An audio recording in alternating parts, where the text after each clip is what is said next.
Well, hello there, everyone. Welcome to the WWE RAW Watch Along. It is Monday, December 2nd, and today is the start of a brand new era here on this channel. I'm very stoked for today. Not only are we here to do the watch along, which we've been doing pretty much each and every single week, but following the watch along, it is going to be the official debut of my brand new Raw post show here with Santi, who's going to be joining me after Raw ends, probably a couple minutes afterwards. So it's going to start a few minutes after Raw ends, primarily because I want to give him time to kind of like wrap up his own thing and get connected. So there is going to be like a little period between the watch along and the post show where I'll be stalling. I will literally be stalling and chatting with people, of course, until Santi gets in, and then we'll go ahead and start the actual post show. So keep in mind, guys, this is our first time doing our show together. We didn't even have a chance to like run a test or anything like that. So bear with us when that begins later tonight. So once again, watch along for the first 2 hours with just me. And then afterwards, Santi will be joining to do the actual post show review. So I cannot wait. It's going to be a really, really good time. And I want to thank everybody who's here. This is a very exciting day for me because today marks the day that I officially have all of my podcast on my own channel, which was my goal from the very beginning. And so not to get emo or anything like that, it really, really just means a whole lot to me. So thank you to everybody who's hanging in here to watch the watch along, which Raw is going to get started in about 3 minutes. So I'm going to go ahead and start giving some shout outs to people. I want to start off with our first shout out. Where did he go? Here he is. Choa Lore. It is Choa Lore's birthday, turns 29 years old today. I want to wish you a very, very happy birthday. Thank you so much for popping in, even if it's just for a bit. I hope you have a good celebration and may all your birthday wishes come true. Thank you so much for hopping on to the show. All right, let's go ahead and get into some. I want to give people some shout outs in the meantime, since we're still 3 minutes away from Raw starting. So let's see who's in here right now. We got Blake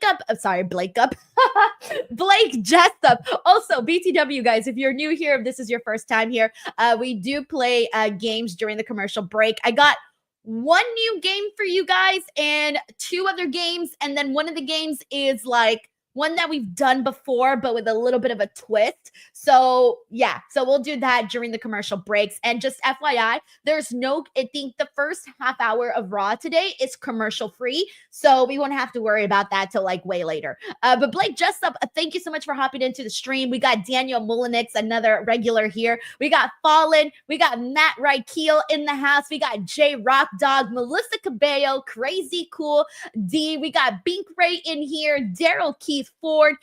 We also have Chris Holsinger. Thank you so much for popping in. And yes, I know yesterday was sort of like a mixed review kind of day for Survivor Series, but overall, I always have a good time watching wrestling. So you guys can check out that review that is up here on the channel. We're 1 minute away from Raw starting. We got Chris LeClaire in the building. We also got Cable 333, Bink Ray, J Moscow, G Juby 111, who's also here. We got JWK 237. J-Zo, the greatest Olympic athlete of all time, is in the house. Stellar Justin. We got Cooley B Day. Don. Wow, I'm sorry. BTW, if you guys are new here, I have bad vision and I'm not wearing my glasses right now. And I confuse O's and A's here because they're very, very tiny on the screen. We got the sniper in the building. We're still a minute away from Raw starting. What's up to Wayne? We got Leopold Oy, more regulars in this house. We got Ray Bevis, Taylor Cannon, Fernando Zayas. We got Honey Drips is here. What's up, Hunter? We got Cooley Bay Don, I just said hello to, but I'll say hello to once again. Let's see who else do we got here. We got Ebony Prince, Jesus Flores, who says that Jesus Flores, who says it's his first time in here. Love it, guys. I love when we get first timers in here. I see a lot of first time people here in the chat, and that's always very exciting. I love to meet new people. So thank you so much for joining. All right, I'm just waiting for 911 to end, and then I'm going to bring up the Raw audio. So let me just wait for this to end. And as soon as that goes, we can get started. My stream DirecTV is always like 30 seconds behind, which is kind of annoying, but It is what it is. We got Josh Patz in the building. He asked how my night is going. So far, so good. We got Double S in here. Brandon Rosen, $1. And here we go, guys. Raw starting. Let me get the volume up. All right. Audio check. You guys know what to do. For this audio check, please let me know if you can hear me and if you can hear the actual broadcast as well. You should be able to hear both of these items in a nice balanced fashion. All right, I want to wait for everybody in the chat to let me know if audio is good. This is our audio check for everybody. All right, Jay Moscow, thank you so much. Daniel, thank you. Ebony, thank you. Tremaine, thank you. All right, cool. We're all good to go. Let's do this. We got Raw today, which I think should be a fun one because we got at least 3 big things happening. CM Punk is set to kick off the show today. We also have the New Day 10-year anniversary celebration. We also have the start of the Intercontinental Championship tournament for the women. For those of you who have not seen the bracket, Triple H did share the bracket a couple minutes ago, right before Raw started.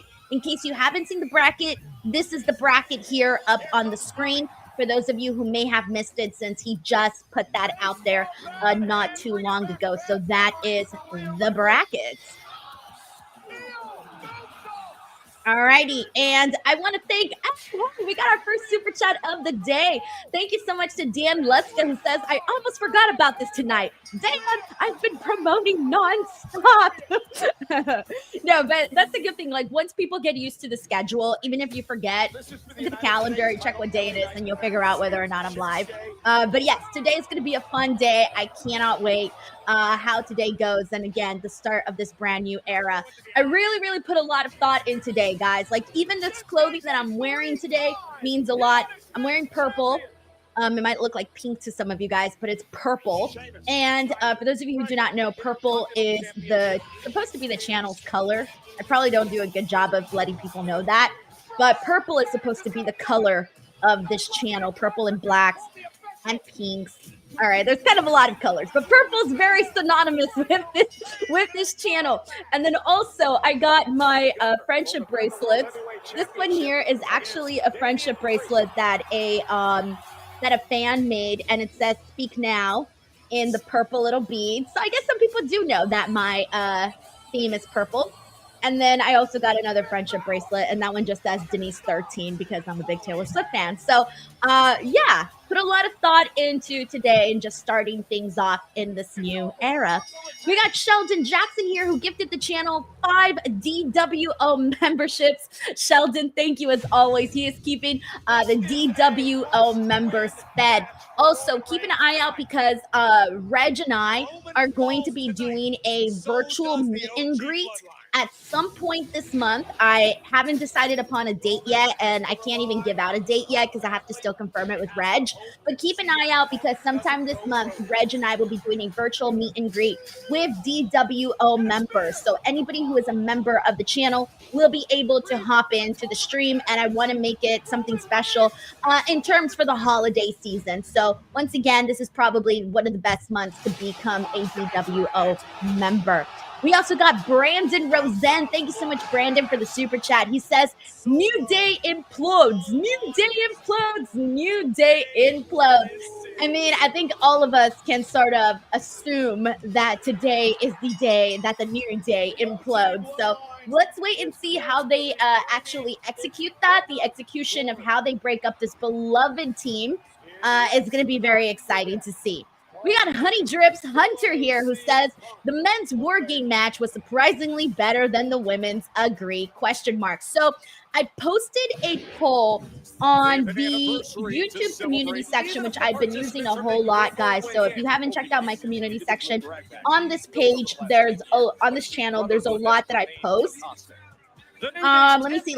All right, so I posted a poll here on the community page, and you guys can kind of see that right now.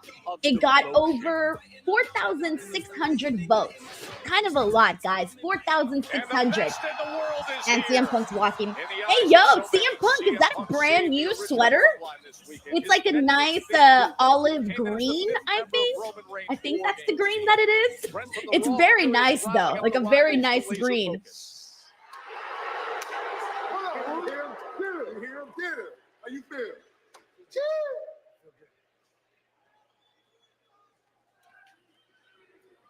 Come on, Sammy, shake his hand. Nice. I always like to see baby faces get along. Sammy and Jay know the all right, CM Punk's about to come out and cut a promo, and who knows what he's gonna say. Maybe he'll address, I'm pretty sure he's gonna talk about like what happened at Survivor Series and what happened or what's going to happen moving forward. But in the meantime, back to this poll. So it had 4,600 votes, and the men's War Games won by a whopping, guys, 83%. 83% of people enjoyed the men's War Games more than the women's War Games. Women's War Games only got 17% of the vote. Usually these polls tend to be a lot closer. And this time, this poll was really, really far apart in terms of what people selected. So I feel like for the most part, a lot of people might agree with Honey Drips on that. But again, I feel like I still liked the women's War Games. I know that people had a lot of criticisms about it because of some of the botches and whatnot, but I still felt like they put a lot of effort into it. And even though it didn't go the way that many of us thought it might have gone, I still had a good time watching. I would be lying if I said I didn't have a good time watching. There's proof with the watch along that I did that I was having a good time watching. But Hunter, thank you so much for coming in and for sending in the super chat. We got Brandon here who says, congrats on the 10th anniversary for the New Day. Also, how have you been? Sorry if you already answered. I was AFK. So, honestly, I've been good. This has been a very, very busy month, everyone. December, I have the WrestleMania Challenge, which just started, which is a video each and every single day up on the YouTube channel. So every day a new video is going up, which is keeping me incredibly busy. 2 videos have gone up already. One, which did very, very well. I was so happy to see a lot of you guys like pop in and check out that video. It was the 10 things I'm most excited for in wrestling 2025. So we kind of talk a lot about like what to expect for the year.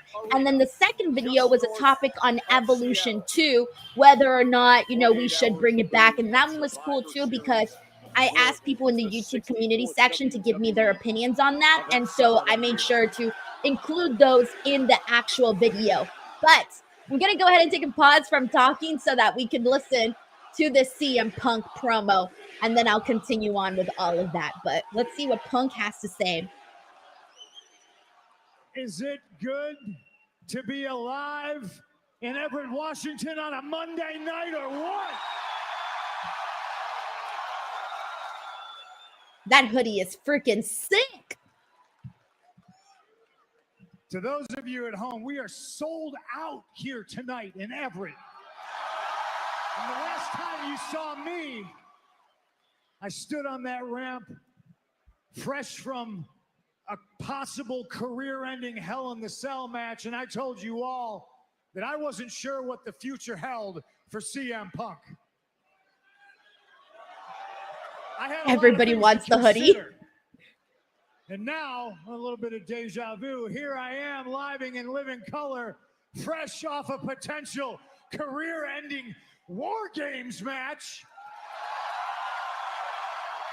I love how he's like, career-ending War Games match, but also I'm super hyped. Where I'm going. I'm a lot less beat up today than I was post Hell in the Cell. I think it's a little obvious. You can all tell. I put my personal things aside. I handled my business with Drew McIntyre, and then I came back to take care of a little personal business for my friend Paul Heyman.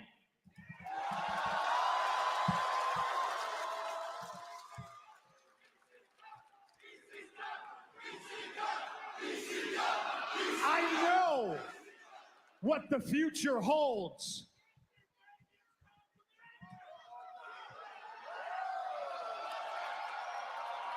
Guys, the CM Punk hoodie sold out. Holy shit. It's sold out. See, because I can see it. I literally My just entire clicked right now. career, It's gone. Everybody told me it wasn't there. They couldn't see the vision. There might not be a sign hanging right here in Everett, Washington. Oh, ladies and gentlemen, but I see it. I know what the future for CM Punk holds. There's multiple roads you can take to get there. There's different ways you can finish your story. Oh, The that's Royal a Rumble's Cody. right That's a around the Cody corner. thing. Maybe that's That's the road I Steve. take. After that, it's Elimination Chamber. Perhaps that's the fork in the road I choose. Any road I take winds up being a dead end. The good news is I got a favor or two in my pocket I can call upon to get where I need to go.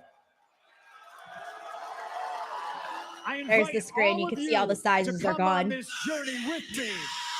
All right, Seth's coming out. That's who we pretty much expected here. Kind of get the ball rolling back on the Seth Rollins feud, because this is what they've been trying to get to since the moment CM Punk came into WWE. And yes, guys, I didn't want to talk over the CM Punk promo, but I just went on the website to WWE Shop. I clicked on it and it said almost gone.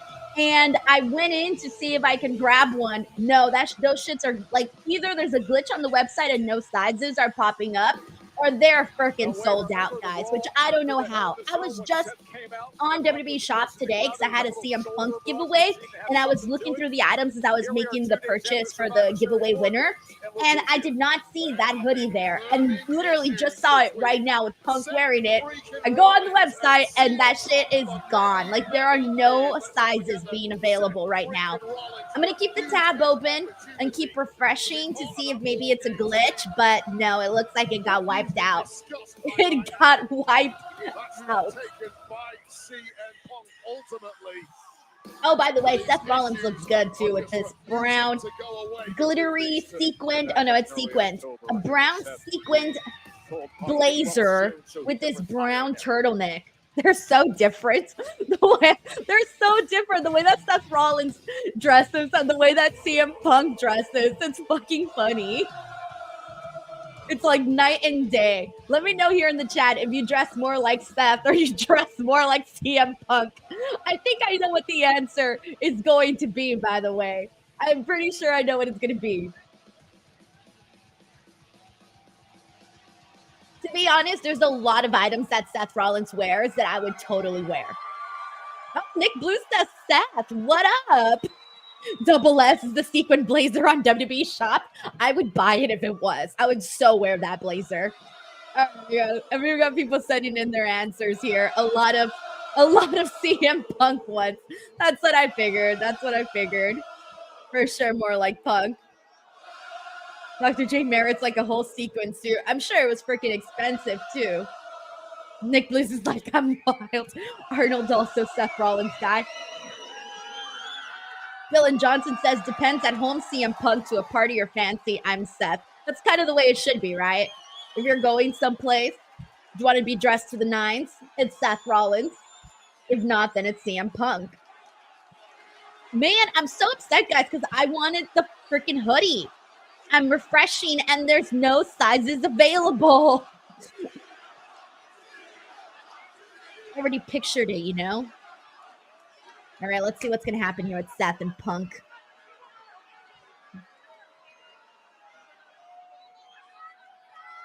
They've been here before. What's there left to say?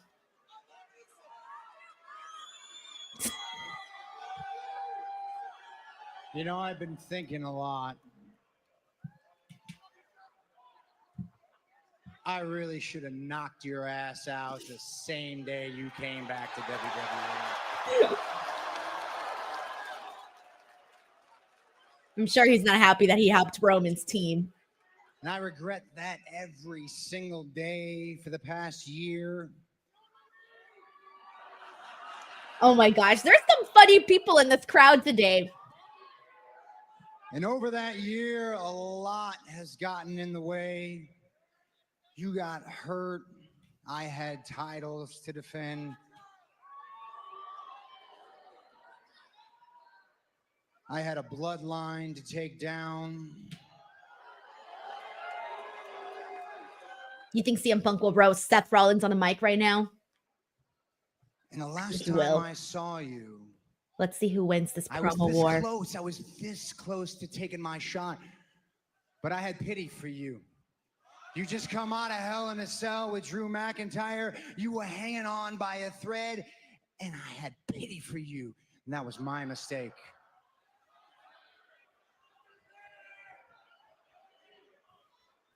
After Saturday, seeing you stand there, triumphant next to Roman Reigns, it became very clear to me that it was time to rectify my mistakes.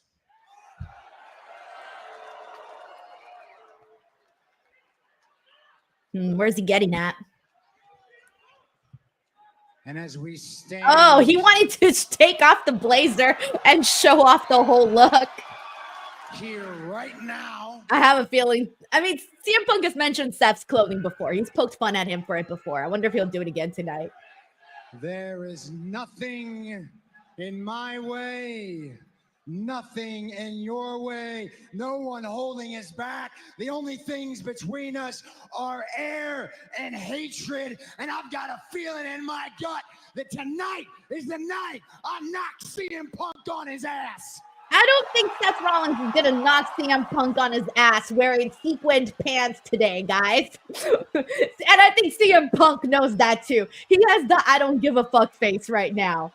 He's just like, this fucking guy. That's literally CM Punk right now. That's the face that he has. Like, I'm just gonna let this guy talk. Let's see what Punk says. Come on, Punk, fire back. And let's see what he's got.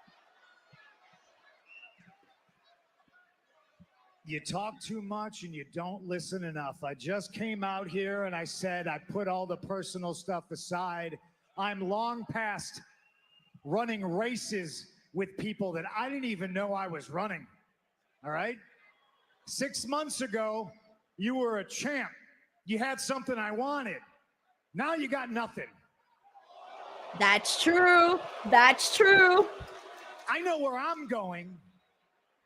I know what's in my future, and kid, you ain't it. Oh, he busted out the kid line. Damn. You've been thinking about me for 6 months? I don't think about you at all. Roasted. I got things to do in this business. So stay out of my business. CM Punk did bring up a really good point right now about that, about Seth Rollins having had the World Heavyweight Championship and not having the World Heavyweight Championship anymore. But we all know it's a lot more personal than that for Seth Rollins. You talk too much and you don't listen enough. This is my business. Oh, no! Oh, get up! My mistakes. Yeah, come on. Oh, there you go, there you go. Here they go. Oh, there's Sammy and... Wait, Sammy and Jay should just let them fight. Why they gotta break them up so fast? Let them fight. These are two massive egos that are trying to separate you. I felt like they could have let them fight just a little bit longer there. Right up to that brawl after Hell in a Cell. And he just was like, what type of brawl was that? It wasn't even a brawl. Although I think Punk's nose, by the way. Anybody notice that he's kind of busted open, I think, from his nose? We need a close-up shot of that, but it looks like Punk's bleeding from the nose. I can't tell. Give me a close-up. WWE officials. Am I your business? Yep, now? everybody's Come on, pointing yeah. it out. His nose is red. Trying to get back in the ring, but being pulled apart yet again. Yeah, get him out of here. I guess in a Get way, him out of the here. Yeah. Go on, you too, Jay. Run along to Roman, y'all.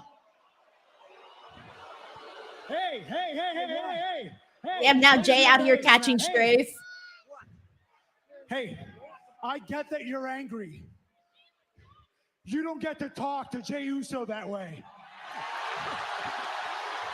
Yeah. You know what, Sammy? You're right, man. You're right. You're right. Jey, hey, that's Roman, their family. I get all that. My bad. I shouldn't have gone there. I'm a little pissed off. But Jey's family, what's your excuse? He brings up a good point, Seth.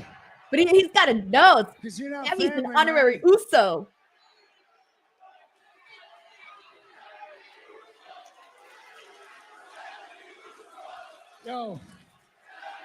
Yo, Sammy Uso. I love Sammy Uso. But if you're family with Roman, then you gotta be family with me. You and I, we're closer than you and Roman or you and Jey have ever been. We came up in this business together. We've been at it up and down these roads for over 20 years together. We're family too. And you stabbed me in the back when you teamed with CM Punk, man. Hey, let me remind you something, okay? I didn't ask to team with CM Punk, okay? Do you think I wanted him as my tag team partner in War Games? I didn't. But he was willing to help, and we were down a man, and I was willing to take it. I didn't want him. I wanted you.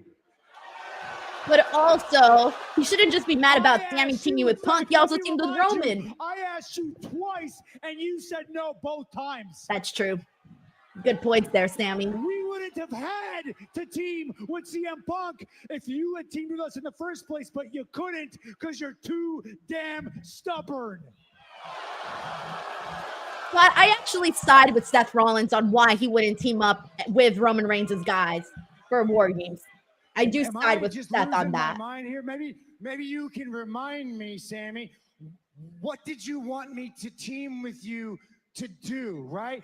What did you want me to team with you for? Oh, that's right. It's to help Roman Reigns. To help that monster regain his power. Hey, let me remind you something else. That monster, Roman Reigns, you created that monster.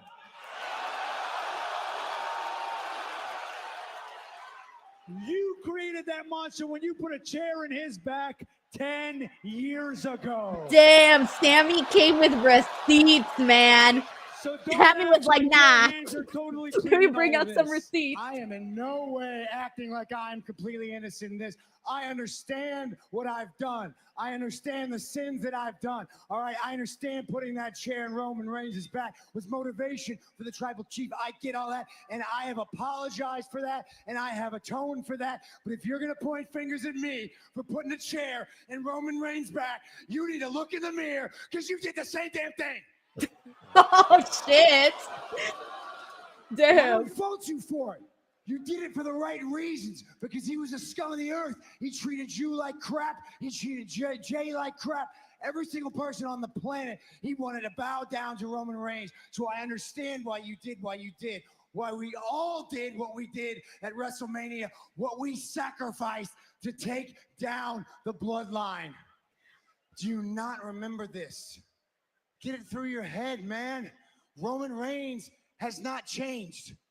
Has he apologized to you? Has he apologized to Jey? Has he apologized to anybody? Even a little shred of remorse? No, he hasn't changed.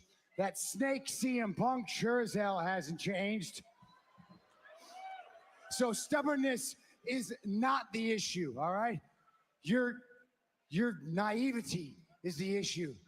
You're gullible. That's the issue. And if I'm being honest, Sammy, right now you're being really stupid. What? What? Sammy's bringing good points. Seth was bringing up good points. You know, it Still seems right to now me when he like calls you're Sammy real stupid. angry, and you got a lot of frustration in you. So I'll tell you what. You want to blow some steam off? I have no problem meeting you in the middle of this ring tonight. No, I think this is going to happen at Saturday night's main event. I have no problem doing We it need tonight, to build more but matches that's for how that. you want it. So far, I think it's just KO and Cody. If that's how you want it, fine by me. Wait, so is this happening tonight? Well, how about that? Seth and Sammy seemingly set to deal with their differences face to face tonight. Tonight, I thought they were going to make us wait till Saturday night's main event. All right, so opening segment, by the way, guys, let's give this opening segment a little bit of a rating here because I thought that was pretty damn enjoyable. I got to give it 3 flames because, dude, they brought up some good points. There's nothing better to me than in an argument when you see both sides bringing good points to whatever it is that they're arguing. I felt like Seth had some great points. I felt like Sammy had some great points. I love CM Punk's response as well in the earlier portion with CM Punk and Seth Rollins. So I feel like overall there were a lot of good points that were definitely made. And I'm seeing a lot of people give up the flame emojis as well. Well, unfortunately for Balor, Priest didn't forget either. Oh, I didn't see this yesterday with Priest going after the Judgment Day after Survivor Series. Did they show this as a digital exclusive or on social media? I didn't happen to see any of this till right now. Oh, yeah. All right, we got a Judgment Day promo. Let's see what they're doing today. They're doing the best job, by the way, of promoting 2K. Oh, we did. But that's when Dom was supposed to handle it.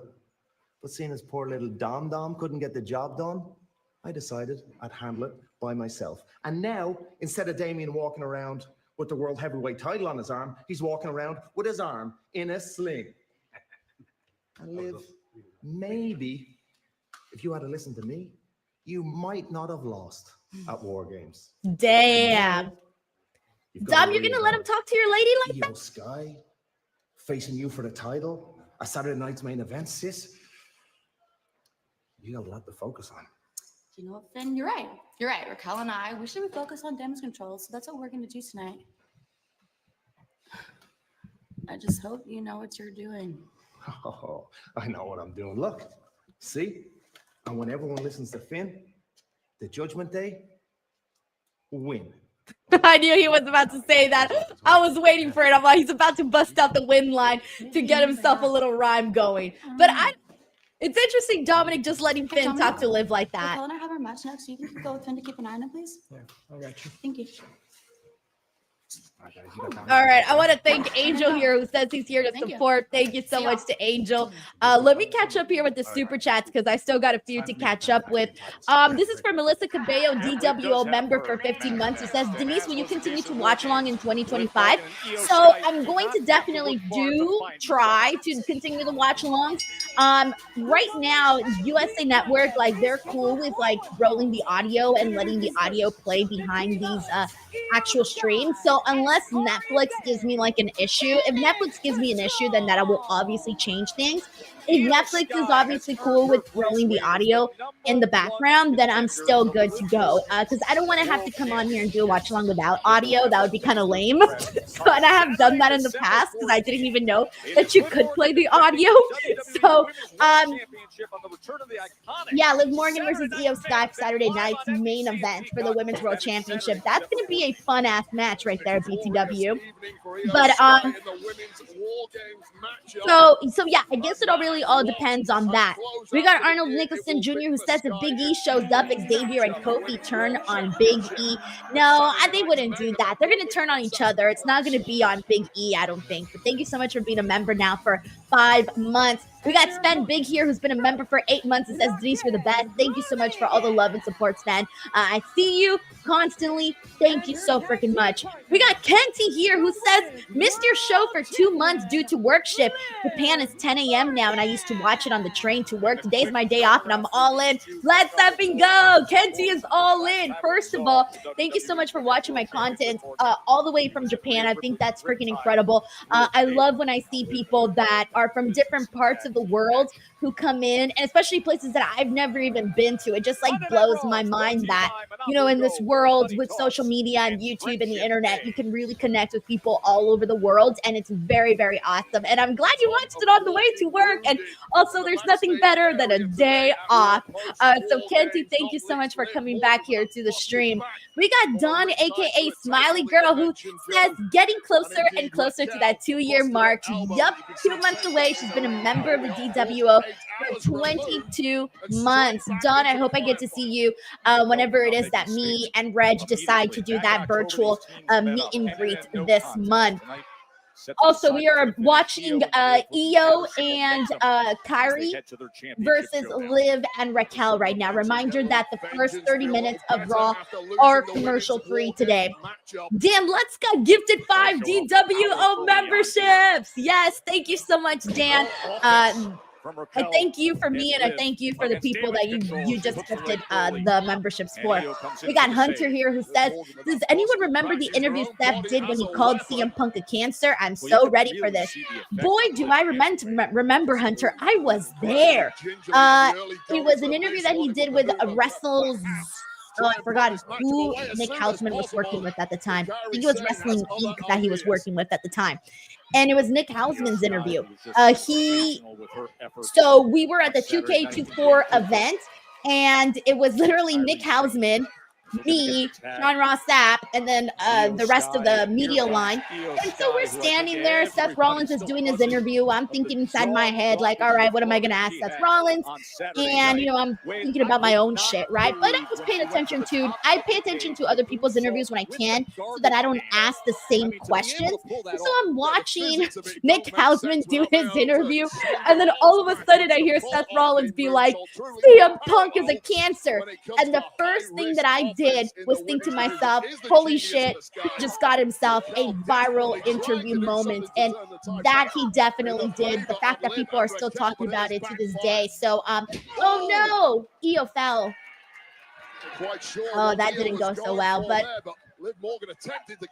it's fine. It's fine. They got it back together. It was just a little bit of a error moment. So yeah, I definitely do remember that interview for sure. Thank you so much, Hunter. We got David Primero, excuse me. David, what's up? He says, prediction, New Day won't disband but turn heel. I feel like at this point they have to, right? Because that's been the implication this entire time.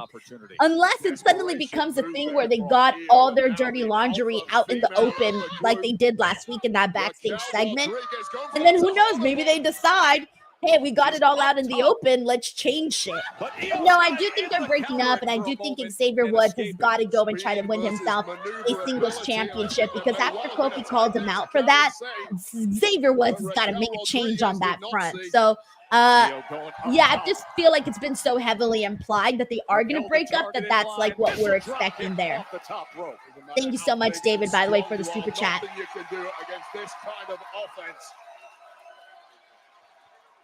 Kairi. I always love seeing Kairi do her insane elbow. Not enough to get the win. We got Bailing Darling here who says 2025 is going to be a great year. Yeah, dude. So I put out a brand new video. Oh shit! Damn, Io. Dude, Io's dive to the outside was nasty. Back spinning elbow. Kairi Sane. Oh shit, that was good. Raquel Rodriguez giving up all that size. Yeah, Io and Kairi are pumped. Oh, she just ate that big boot though. Damn. I would love to see them win the tag team titles again. That would be great. But I don't know. I feel like they're still pushing Liv and Raquel because Liv is such a top act. Yeah, and there it is. Raquel gets the win for her team. So this was a very, very short match, but it was very, very good, though. In terms of, like, holy shit, people were just, there was a lot of feistiness in this match. Like, you can tell these two teams actually hate each other. I love the feistiness in this. Oh, there's Rhea. Yeah, they're not done yet. They're not done yet. Remember, just 12 Rhea is always going after Liv, and Liv will always be after Rhea. I mean, running after Rhea. Running away from Rhea. Well, these two have a hell of a history. Former best friends, now mortal enemies. Going for the riptide. Oh shit, oh shit, oh shit. For a second, I thought she was going to get that riptide on Raquel, and Raquel's so big. So, like, it was about to look really cool, but she countered it. And you can see Rhea Ripley reaching for it as they quickly go to the outside. Well, Rhea Ripley simply has no reverse gear. And Raquel and Rhea have a lot of history, too. So it's always fun to see them sort of interact as well. They go way back, too. You know, Rhea Ripley likes those odds. A kick to the gut. Oh, and right into the corner. Oh! Yes, it was. So Rhea got thrown into that commentary table. When she did, the corner edge of that commentary table looked like it stabbed Rhea in the eye. Looked nasty. We're trying to get some security out there. You can see That's worse than stubbing your toe on the corner of something. That's the worst. But as I was telling Bailey Darling, though, so I did put 2025 things that I'm excited for in pro wrestling. I dropped that video up. It's here on the channel for those of you who want to watch it. And just going over a lot of this got me really excited for next year. It's going to be a big year for sure. Hey, champion.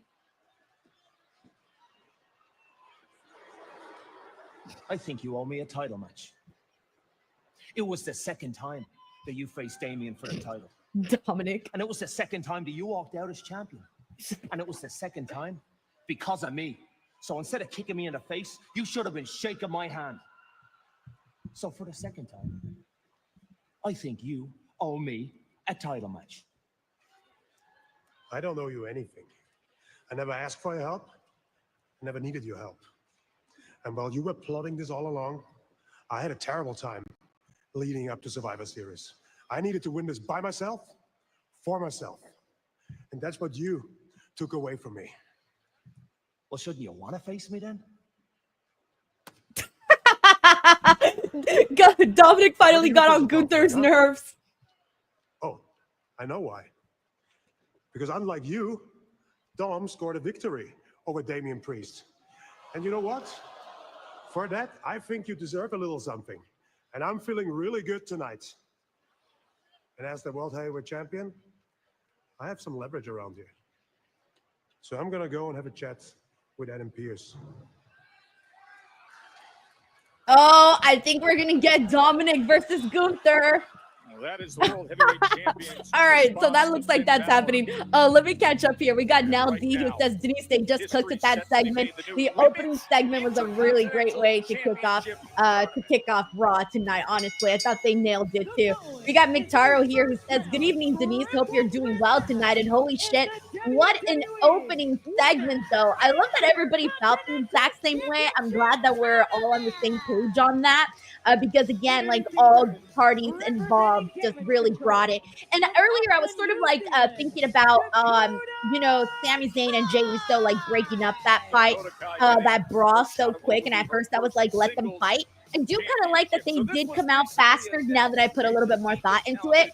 Only because, to me, it also feels like they know that CM Punk and Seth Rollins hate each other. When you know someone hates each other and they're about to confront each other in the ring, you're probably going to be a lot closer than if it were anybody else. So, like, instead of chilling and catering, they were probably watching in Gorilla, waiting to see what shit actually went down. So, it took me a second to think about it in that perspective. So, McTaru, thank you so much for the super chat. We got Bailey Darley here who says, women are money.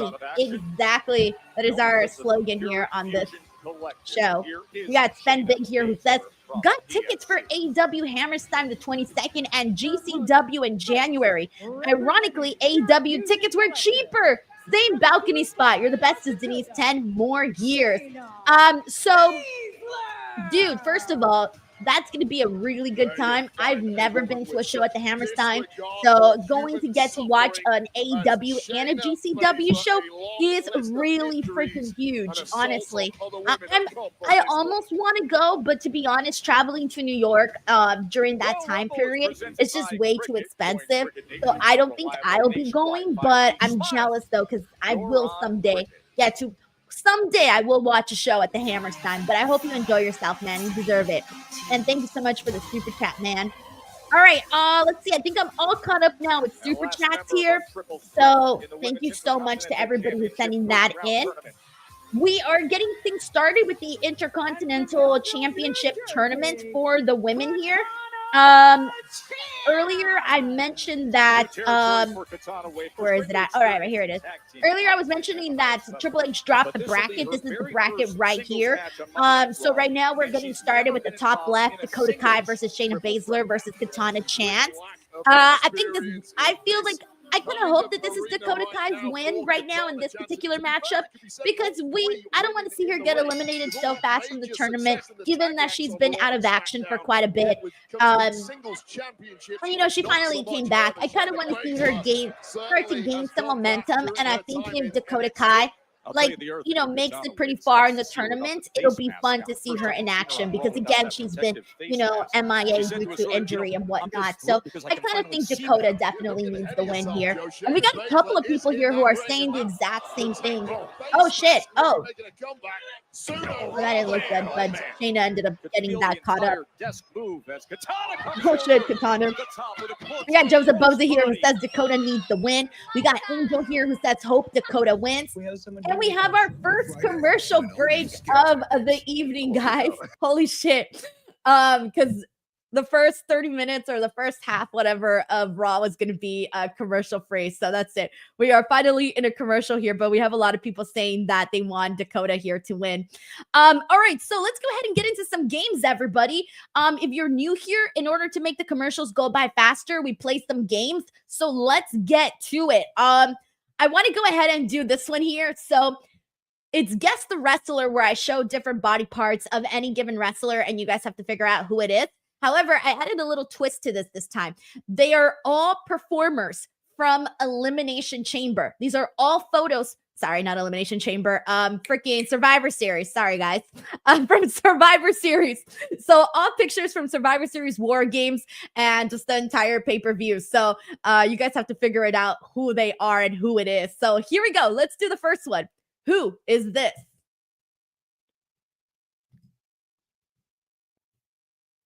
Brayden Matthews says, don't care for Raw, but let's play games. And McIntyre, yes, I do got some titties for you guys. And some of these will be easier than others. Hopefully. I like to challenge people. All right. And this one was probably a good one to get started with, because this one was looking like everybody got the answer for this. Let me get a couple of these. All right. So, yes, the answer we were looking for here is Solo Sikoa, Courtney Farr. I'll read the first 5 names and then I'll get with the next one. Brayden Matthews, Emily Solo, Ray Bevis, Jay Moscow. All right, just so that we can keep the game moving. I don't want to bore people. All right, here we go. Whose titties are these? My favorite is the titties.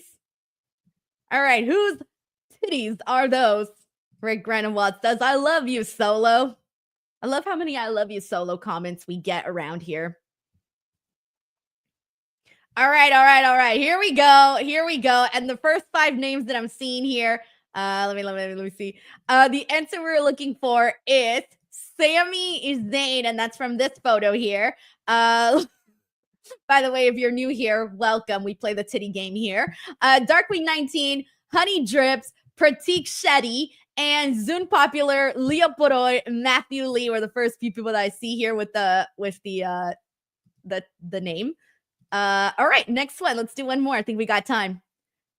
Whose abs are these?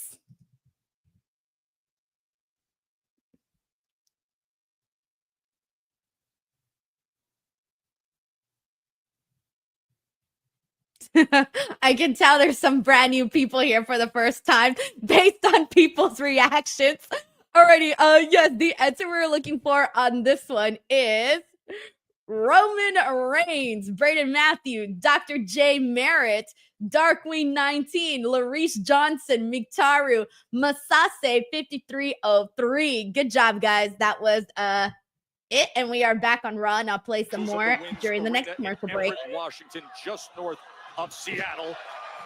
Yeah, I figured I'm like, let me switch it up and actually, pick a theme. So I decided to do the War Games theme. Women's Intercontinental Championship.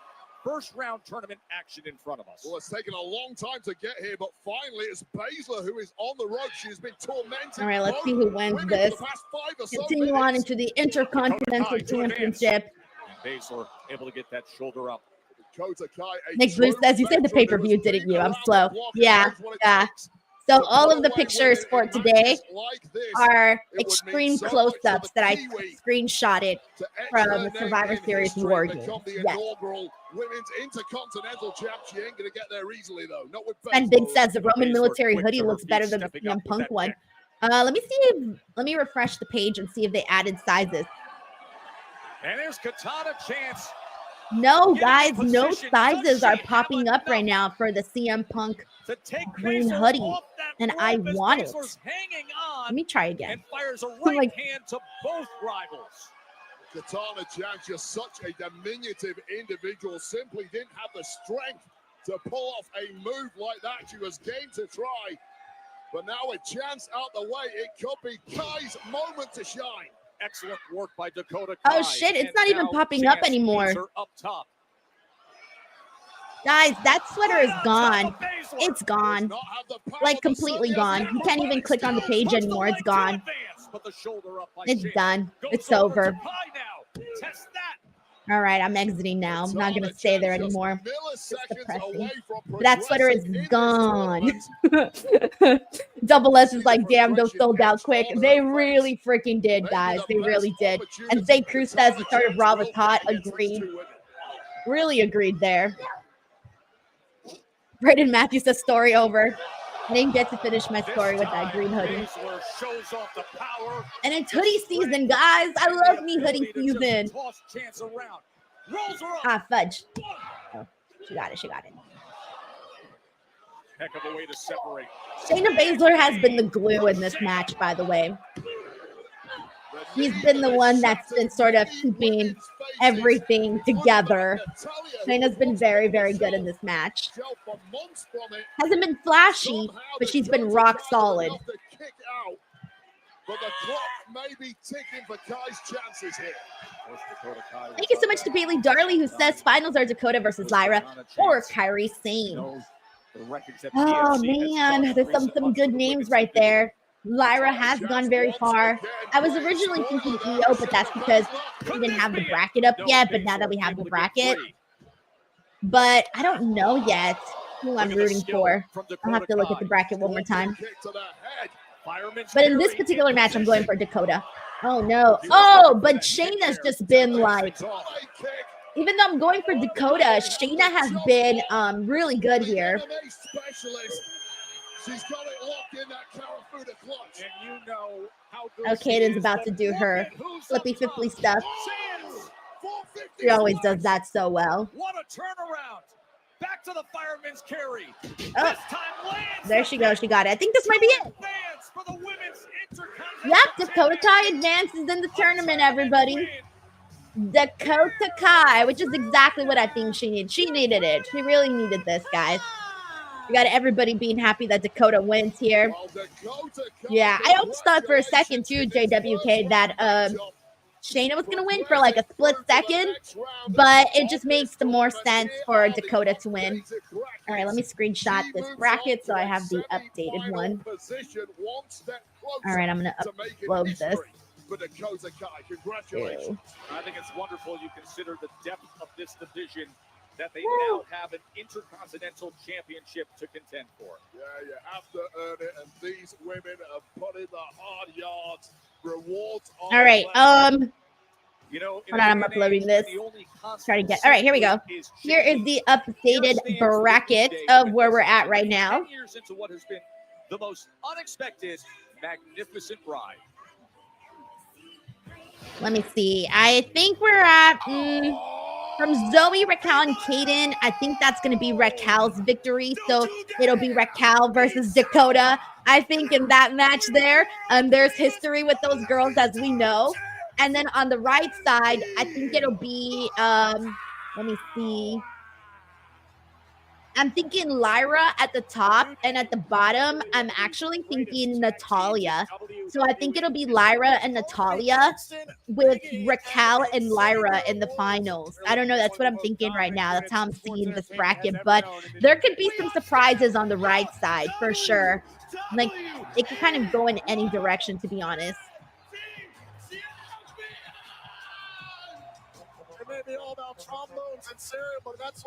All right, let's see what everyone's saying here. We got Aaron C474 who says the right call, WWE. Dakota won. Chris Olsinger says, are you doing a review show for Saturday night's main event or watch along? Yeah, guys, so there's actually a lot of watch alongs happening this week on top of all of the Raw ones. This Saturday, I am doing a watch along for NXT Deadline, and for Deadline, I'm not doing a post show this weekend because I have a Christmas party to go to, and I'm already going to be late as it is because of the pay-per-view. So I can't be any more late to the party, so I have to cut it right afterwards. So this Sunday for Deadline, I'll be here for the watch along, but no post show. Due to that, or else I'm gonna get in trouble if I don't show up to the party and I'm gonna get yelled at. So I don't want to get yelled at. And then the 14th, we have Saturday night's main event. That day, I will be here doing a watch along and a post show. And then Saturday the 28th, we have AEW World's End. I'll be here with Reg doing a watch along and a post show. So those are all the watch alongs for this week, including for this month, including also the Raw watch alongs. And then I think Reg and I will be doing AEW Dynamite Winter is Coming watch along as well. So I think those are all the ones that we have for this month, Chris. So thank you so much for asking. We got Melissa Cabello there, says, Denise, do you think CM Punk finally closed for WrestleMania in 2025 for this year? I think so. This has to be his year, guys. If it doesn't happen for him this year, I don't know when it'll happen for CM Punk. So I do think 2025 will be the year that he finally gets the main event of WrestleMania. We got David Primero who sends in a super chat. Thank you so much, David. He says, where is Sonya Deville? Is she injured again? I don't actually know. Let me see if there's anything out on that. I don't know if maybe she just hasn't been on. Yeah, I don't think she just hasn't been on. I don't know if she has let me see. No, because yeah, she came back from the injury, but that was a while ago already. And then she's just kind of been there with the Pure Fusion Collective. I just think it's the fact that nobody really is all that into the Pure Fusion Collective. That's probably why we haven't seen as many, of these appearances for her.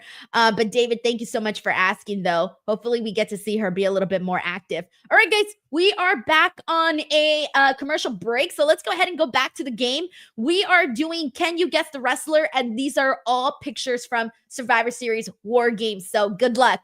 Here's the next one. Who is this? This is the game that I like to call Denise. Whose knees are these? The knees.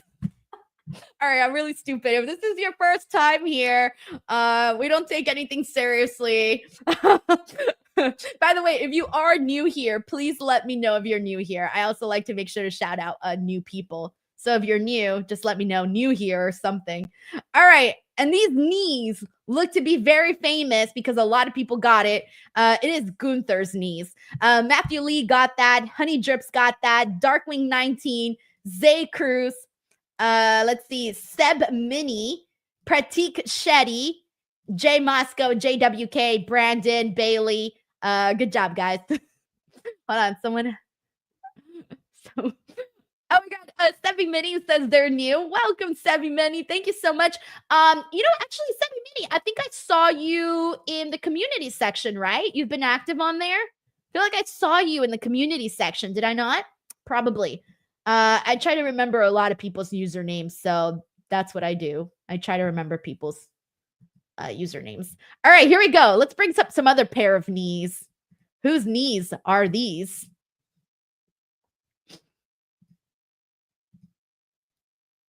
Rally Cap says, Denise Salcedo. You know it. You know it. Sebby Mini says, Crown Jewel. Oh, yeah, okay. I knew I recognized your name from somewhere. Janica says, wow, Denise. All right, and we got people who got the answer here. JWK237. Yes, the answer we were looking for here is LA Knights. JWK got that. The Sniper, Brandon, Larice. Let's see, Honey Drips, Jay Moscow, Mike Rouse, Martin Raheel. Let's see, Matthew Lee, Bill Ritchie, Dr. J Merritt, Andrea Price, and let's see, Bailey Darley, Rally Cap. Good job, guys. All right, good job. And I think we might have time for another one. I'm not too sure. I think we do. So let me just pop up another one. All right. Whose tattoo is this?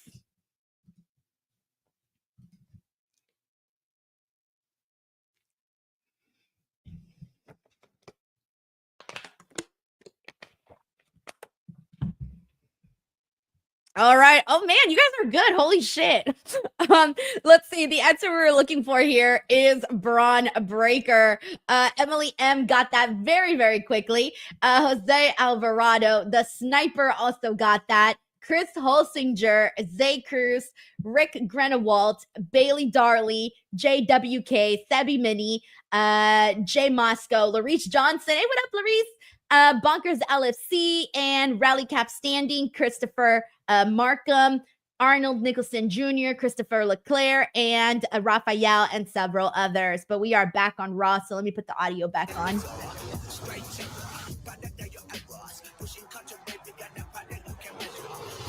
Alrighty, cool, we're good. I only got 3 more, so for 3 more for this game, and then we'll move on to a different game. Keep everyone on their toes, you know? Francis Glitches says, I will always call him Bronze Breaker. Look at that tan. Oh, I've seen the tan. I've seen it. Definitely there. Man, everybody is so hyped for this. All right, guys, that's my neighborhood right there. Woo! Pop for my neighborhood. I live about 20 minutes away from all of this, by the way. All of this. Into a Dome. The SoFi, the Cosm. Oh, is that the Cosm? Secure your package today. No way, I haven't gone to the Cosm. Cosm. But I want to go to the Cosm. It's the like a big giant screen where they show sports games and like other things as well. And you go in and the screens are like super huge, so it feels like you're in the game.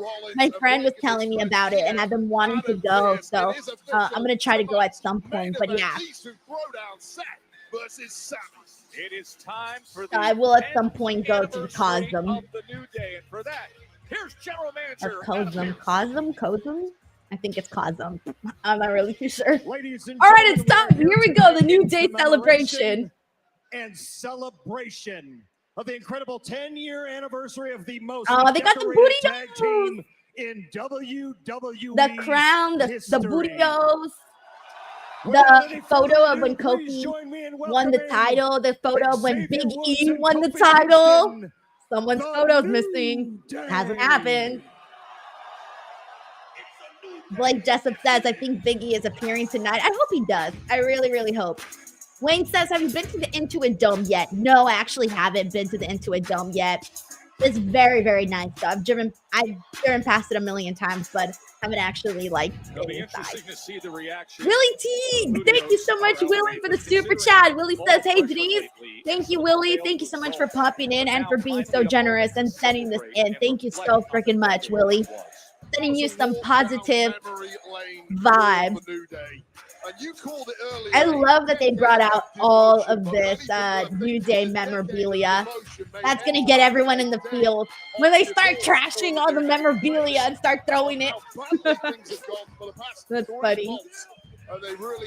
Zay Cruz says the Cosm was lit during the World Series. Oh, I bet it was. I bet it was. Their arguments. I mean, look at the accolades there. Leo Poroy says, did you read Big E's article today? I read parts of it. Yes, I did read parts of it. But the verbal scars you mentioned it last week after JWK says, I thought this would be the main event.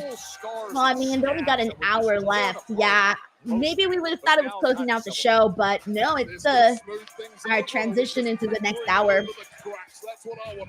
Spend big says Biggie's under that table. Gentlemen, congratulations. This ring and this moment, this night is yours. But if I may be so bold to speak on behalf of the WWE Universe, I think we all would love to let you know how much we think New Day rocks.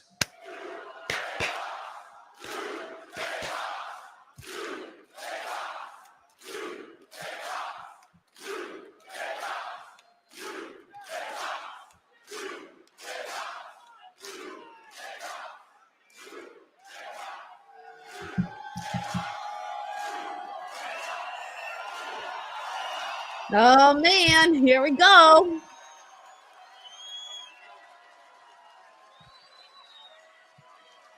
It's your boys, the How is this all gonna go I want to come down? out here and say, being a part of WWE and being successful in WWE for 10 years,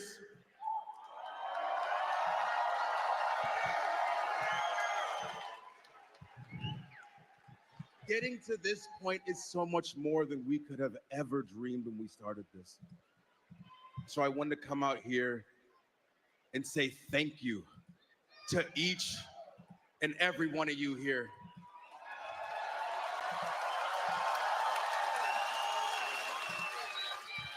Hey, it's been one hell of a ride, ain't it?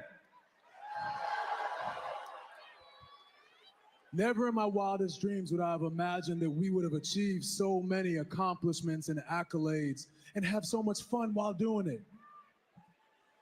And we couldn't have done it all without each other. But you also know who else we couldn't have done it all with? That's right. We couldn't have done it without each and every one of you, so thank you.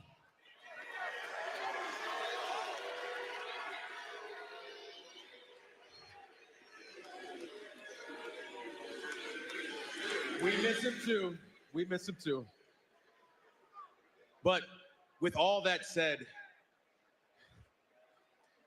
we wanted to come out here face to face with all of you and let you know that what we're about to tell you is not your fault.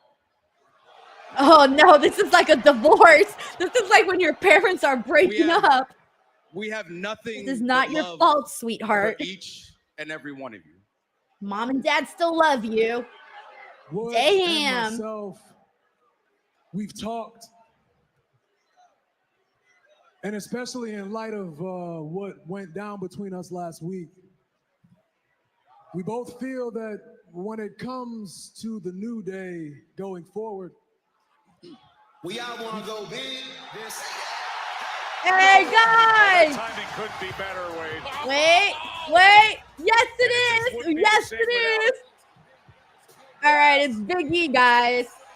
You think he'll talk some sense into them? Oh, I'm so happy to see Big E. Man. I mean, we've been seeing Big E on panels and whatnot, but man, it has been a minute since we've seen him in this type of situation, you know? The New Day have never You can tell he's like really soaking it in, like soaking in this entrance and seeing all the people and getting that view of seeing like the sea of people. You can tell he's missed this. Man. power of positivity personified, the most upbeat man on planet Earth. If anyone can unify this group, it is. He looks good. He looks good.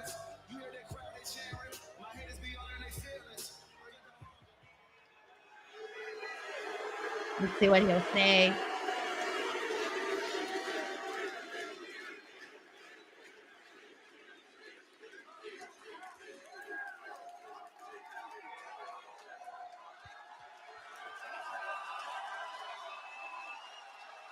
Man, this crowd is getting a pretty damn good show. I can't thank you all enough, sincerely. But I wish I was here under different circumstances. Because to see the two of you argue and bicker and say some of the most hurtful things that you can imagine to each other, man, that troubled my soul something deep.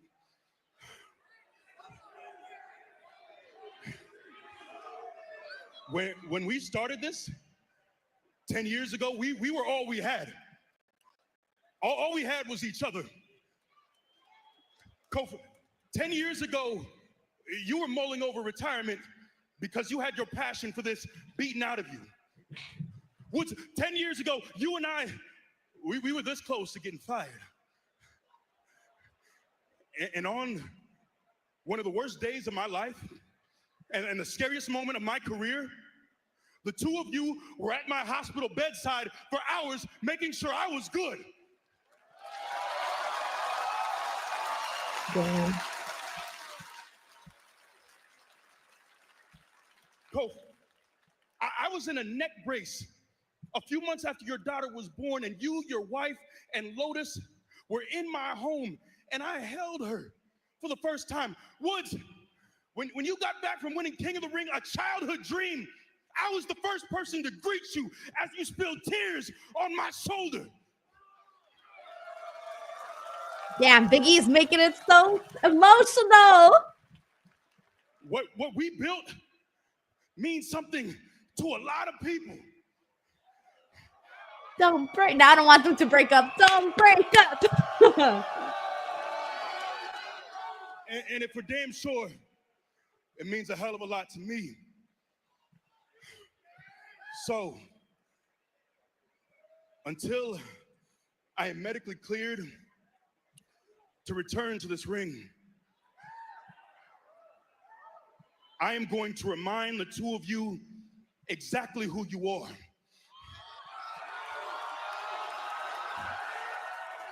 I'm going to be here to cheer for you, to root for you, to uplift you. I'm going to be here every single week. Hey, yo. To serve Oh, my God. as your managers. I don't know. I'm getting a little nervous here. I have a feeling that they're not going to, like, I don't know what's going to happen. They better not turn on Big E, bro. They better not turn on Big E. And also, yes, medically clear, do you say? Question mark?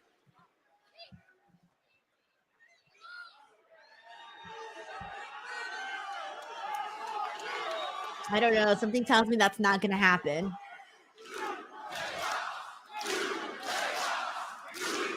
Because they never got to finish what they wanted to say here. So let's see if this changes anything.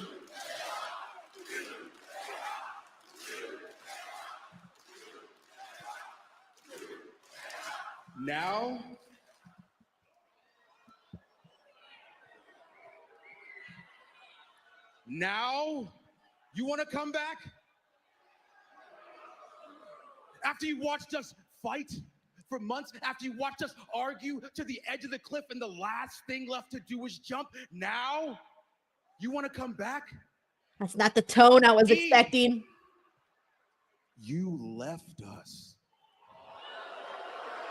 Bro, he was injured. I broke my neck. What do you mean? I've been doing my best. You left us, E. Oh, they're about to do it, guys. Yeah, you broke your neck. So what? So what? You broke your neck, so what?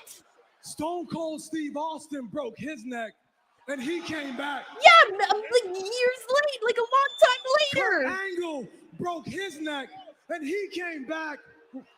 He won a gold medal with a broken freaking neck. They didn't even have people here waiting for them.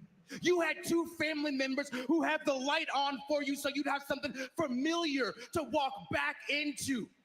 And what'd you do with that, E, huh? Nothing. We didn't change. We didn't evolve at our own deficit for you. No. You mean to tell me that as big as you are, as strong as you are, plus with the fact that you never even had to have surgery on your neck, you mean to tell me that you couldn't have been back here a long time ago if you wanted to? I've been meeting with doctors. I've been doing scans. I've been X-rays, MRIs. I've been doing my best to get back. We've heard it all before. You know what happened to me, E? I tore my Achilles tendon off the bone, and I actually had to have surgery. I was back in 9 months for you. Oh, they're being so mean right now. Holy shit. If you really, truly cared about us, you'd have been back here a long time ago. You'd have been by our side, clapping by our side, encouraging us, cheering us on, galvanizing us. But nah, you chose your new life over us. You chose your new projects over us. You chose your new girlfriend over us. What? What? We don't even know about his girlfriend. Who's his girlfriend? Wait, what? Over us. Matter of fact, E, listen up. Do you even realize the burden that you've become? No matter where we go, every single city, no matter who we meet, they all say the same thing. We miss E. As if we don't miss E. But obviously E doesn't miss us. Damn, bro, this fucked up. This is fucked up. Our philosophy since day one, since the jump, has always been about the brotherhood before anything else. The New Day before anything else. We before me. That's what the philosophy's been. But you, broken neck or not, you chose yourself over us. And matter of fact, E, let's stop teasing all these people. Let's tell them the truth, E. You are never going to be medically clear. I wonder if that means he is. Case, why don't you get the hell out of this ring and get back to your desk where you belong? I wonder if him saying you're never getting medically cleared means he might. If we need I don't know.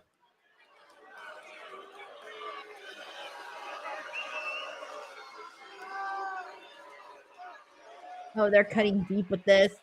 Don't tell me they're gonna jump him. Are they gonna jump him because he's turning around? I don't trust this. I'm not gonna let you throw this away like that. Not like that. Come on, man. After a decade of this, I'm not throwing away like this. Come on, man. We can fix this. A decade, man. A family. Come on, man. If they put their hands on Big E, somebody better come out and have his back, bro. Woods. Or not, to make it sadder. Oh, you too. It's like that. It's over. It's just over. Like that. It's over. It's over. Xavier Woods' face. That's it. That's it. That's it. This is it. It's done. It's done. Is that what you're telling me? It's over. I'm scared that they're gonna jump. Nope. He exited the ring. So I don't think they're jumping him, but they definitely broke up with Big E.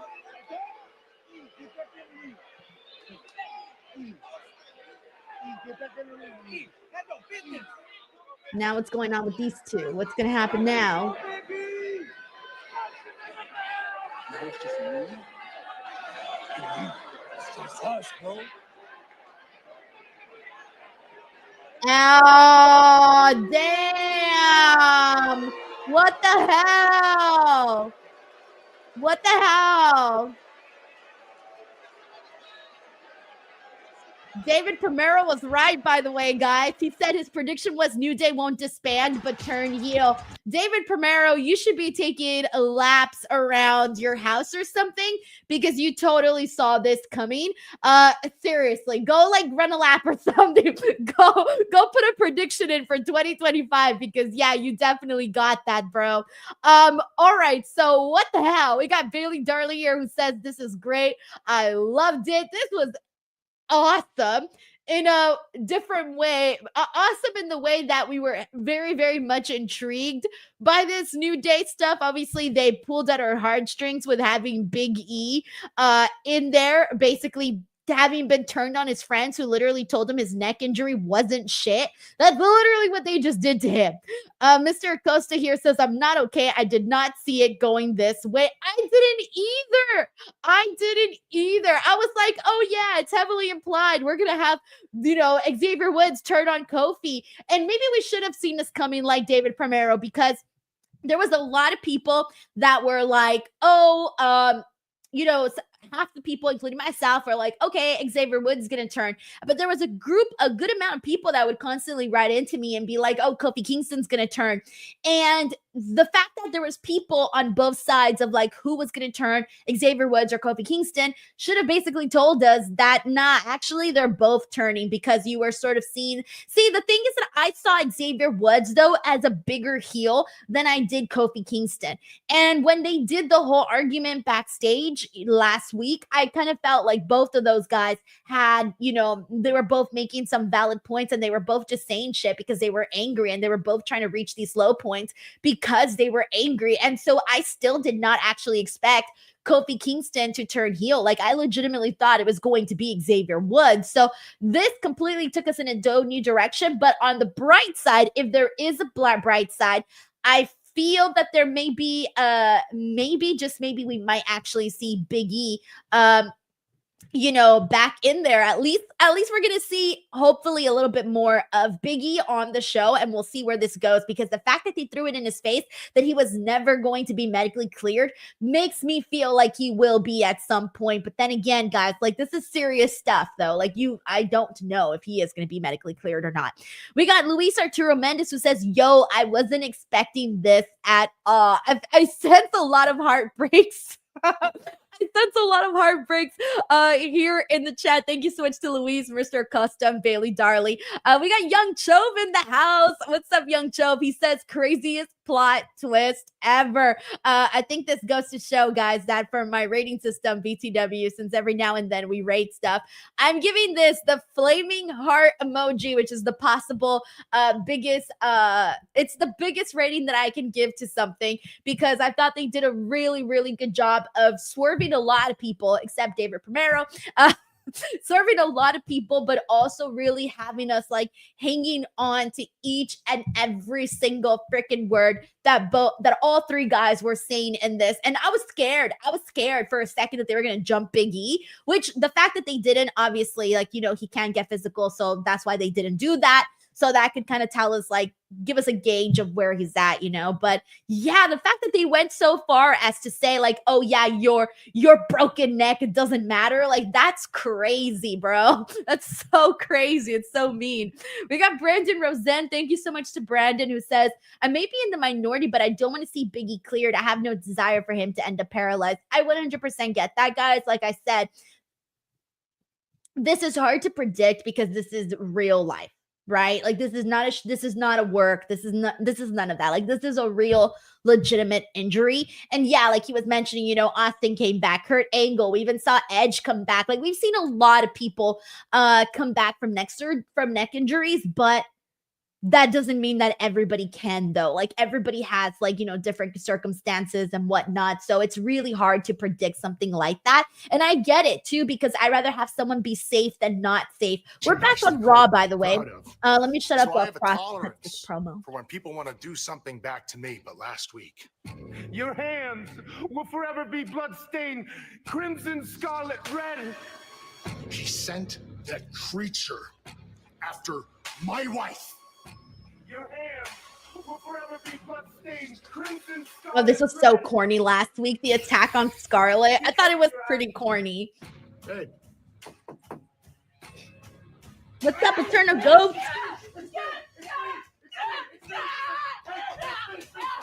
Who did this? Who did this? Who did this? Nikki Cross. That was so corny. Words are not going to get me what I want. Nikki Which is exactly each and every single one of them in the arena next week. Oh, man. They used Scarlett to get to me. Congratulations! Because it worked! But just remember, you started this fire, and now I am going to make sure you burn in it. TikTok. All right, carrying cross promo there on the Wyatt Six. All right, let me get these wrestling super chats while we work on these entrance lists coming out right now. Dominic Mysterio. Well, the entire Judgment Day, minus Finn and Liv and all of them. But let me see. Where am I at? We got Stephen Marchuli here who says, not what we were expecting. New day three-way coming down the road, question mark. I don't think so, Stephen. It's like I said, it's not easy to predict the storyline like any other storyline because, again, you know, you got one party who cannot wrestle. But again, guys, that one line where he said, you're never getting medically cleared, that did give me hope that Big E might actually be cleared. But guys, that one's tough. It's really tough to predict. Steven, thank you so much for the super chat. We got Andrew Cool here. Thank you so much for the super chat. Says, the power of negativity, the bad day. Oh my gosh. Okay, so I've spoken about this in other podcasts before, but I'm very into like the law of attraction, which means like the energy and the vibe that you put out there is what you get in return. And so I try my hardest to practice the law of attraction. So it's really funny that you mentioned this because, yeah, when the New Day was, you know, positive and all of this, everything was all pancakes and bootios and happiness for the New Day. And now, unfortunately, they're being negative, they're being nasty. So it's a dark, dark day now for the New Day. So yeah, Andrew Cool, thank you so much for the play on words. Brian Watson, thank you so much for the super chat. Didn't write anything, but still, regardless, thank you so much for sending this in. That's very kind of you, sending you some good vibes, man. We got David Primero who says, new name, The Bad Day, with the new theme, new looks. Oh, God, all black, just all black everything. And instead of pancakes, it's waffles now. I'm being stupid. I love waffles. But, but yeah, no, the Bad Day would actually be kind of funny. It really would be kind of funny if they did something like that. So yeah, I think you and Andrew Cool are sort of on the same wavelength of what they might do with the New Day, which is gonna be kind of weird now calling them the New Day, but here we go. We're getting Dominic versus Gunther, by the way. This is happening right now. We also got the Champ 39 who says Dom is going to be chopped again and I'm going to enjoy it. Dude, I'd be enjoying Gunther chop anybody, and especially Dom, who has definitely earned it on this show. Yeah, did you just pat him on the head? Oh, that's so disrespectful. There's nothing worse than someone patting you on the head. It just means like, they're their child. You're just a kid. You're a nobody. I'm just going to pat you on the head like a duck. Terrible. So terrible. Hey, this is kind of gotten off to a fun little start here with Gunther and Dominic. Look at Dominic bringing down Gunther. That was kind of unexpected. Him standing tall in the middle of the ring. What?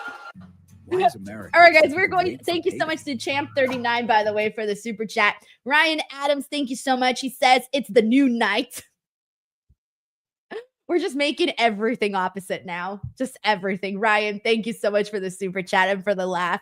All right, everyone, we are in a commercial break. So let's get into some games here and let's have some fun. Let's make these commercials go by fast. We are doing the Can You Guess the Wrestler? And these are all from Survivor Series from this Sunday. So let's get to it. Who is this? You got to guess the wrestler, by the way, if you're new here. Guess the wrestler on the piece of the body that I show. So let's see what we got. Let's see who can get this one. Everybody's been doing very good in this game, by the way. Like very, very good. So good job to everybody. All right, and I'll name the first few that we get, and the answers have come in. Jay Moscow. Yes, the answer we were looking for here is Baszler, and that was when he attacked Damian Priest. So Jay Moscow got that. Dan Jackson, Chris Robinson, JWK237, Bill Ritchie. A couple people had Jay. No, yeah, it was Finn. We got Bailey Darley, who also had that. Sven Big also had that. Carlos V, Rafael, Christopher Markham, Larice Johnson, Wayne, Zay, Emily, and several others. All right, let's continue on here. Let's keep it moving. Let's bring some titties in here. Ready? Whose titties are these? This is my favorite part of any night, guys. It's my favorite part. Nick Blue says Finn has little feet. Oh, hey, Drew Russell. Thank you so much for your kindness here in the chat, by the way. Hope you're doing well. Zay Cruz says, I really paid attention last night. Well, you know who also paid really good attention? Juan Ortega here, because those titties belong to one man, and that is Ludwig Kaiser. Juan Ortega had that. Brandon Rosen had that. Dr. J. Merritt, Double S, JWK, Andrea Price, Sean, Bonkers LFC, Johnny T, Dan Jackson, Christopher, Sebi, Raphael, Hassan, and there you go. So there you go on that one. Let's do one more since it looks like we might. Wait, I think we might have time to do one more. Here's the last one. Let's do this before the match comes back. Who is this? Whose shoes are these? Ah, shit. All right, we're back on Raw. Tessitore and Wade Barrett with you here. A sellout. I'll keep it on here while somebody gets the answer. All right, somebody got the answer. JWK237. Yes, the answer we were looking for here was Raquel. A couple people got that too. Larice got that. Brandon and Courtney Farr and Zay Cruz. Good job, guys. Rally Cap also got that. Good job. All right, we're back on Raw. Mysterio just about makes it to that rope, and Mysterio must be ruining the fact that he sent his Judgment Day counterparts, Carlito and JD McDonough, back to the clubhouse.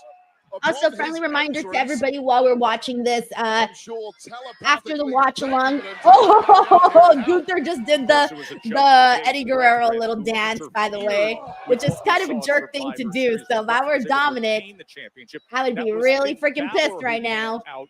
And hit a coup de grace on that's his real father.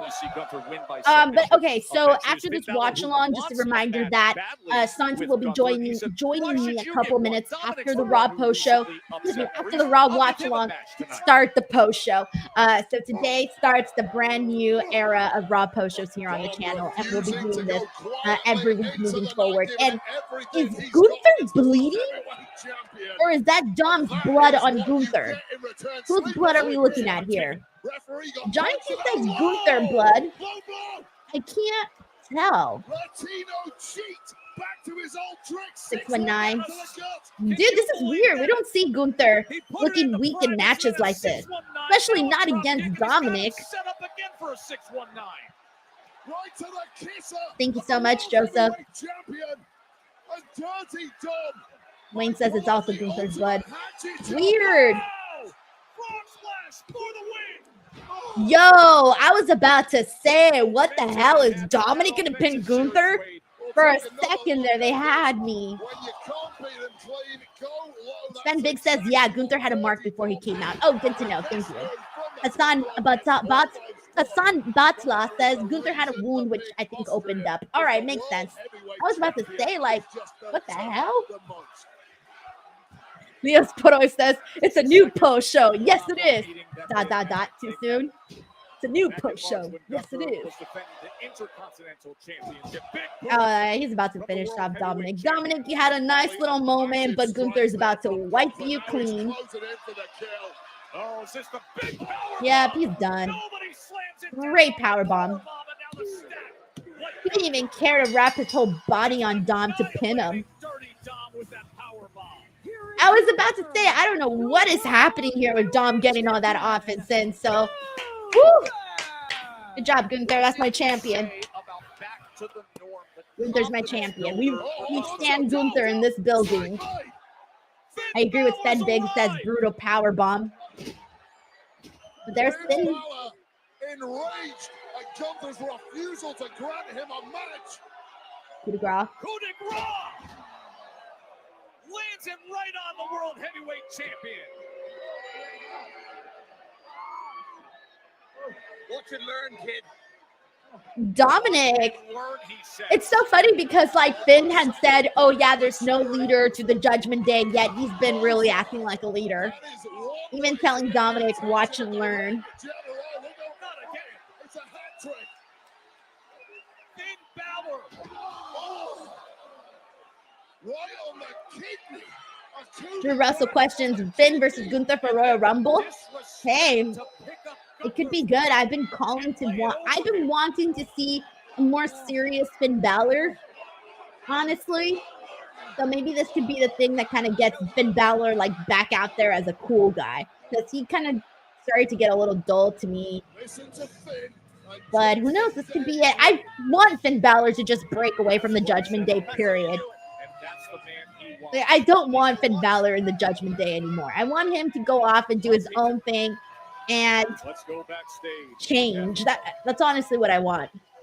Chris Holsinger, I agree with this. He says this has been an interesting Raw tonight. Yeah, Santi and I are going to have a lot to talk about for sure. Joe, it sounds like chaos out there. It's a little bit calmer There's backstage Butch. here Pete with Dunne. Pete Oh, Dunne. shit. And Pete, I know you Whoops. have a match tonight against R-Truth. Do you think that R-Truth knows that he has a match tonight against Pete Dunne, or do you think he has a match tonight against... Stop. Please don't say that name. And as for that idiot, R-Truth, he doesn't seem to know what's going on tonight, so let me make this really clear. Tonight, it's Pete Dunne versus R-Truth. Do you understand? Get that in your head. Follow them. What is happening? Who's fighting? Oh, it's Jay, and it looks like Jay was attacked. Where's Sammy? Who attacked Jay? Seth? No. Maybe? I don't know. Oh, they're promoting Elimination Chamber. March 1st in Toronto, and it's John Cena's last time in Toronto until they're billing it. Hey guys, we're getting started 2025. It's the year of John Cena's last this, John Cena's last that. That's it, guys. For the next 2025, in about 30 days, we're going to start with all the John Cena stuff. So it's going to be kind of crazy that we're going to be talking about John Cena's last time everywhere, right? We're going to make the rounds, but wow. Whoo, boy. Alrighty, everyone, let's go ahead and get into some games during this commercial break. Let's play a different one. Let's do fill in the blank. So I got fill in the blank, and the category is catchphrases, just random catchphrases of wrestlers. So let's see if you get them. We'll start with an easy one here. Fill in the blank.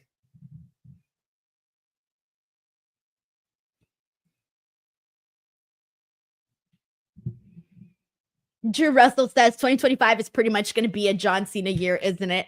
Yeah, pretty much. Honestly, we're going to get a whole lot of John Cena stuff. And Sheldon Jackson, he got the answer. The answer is that's cool. Of course, Carlito.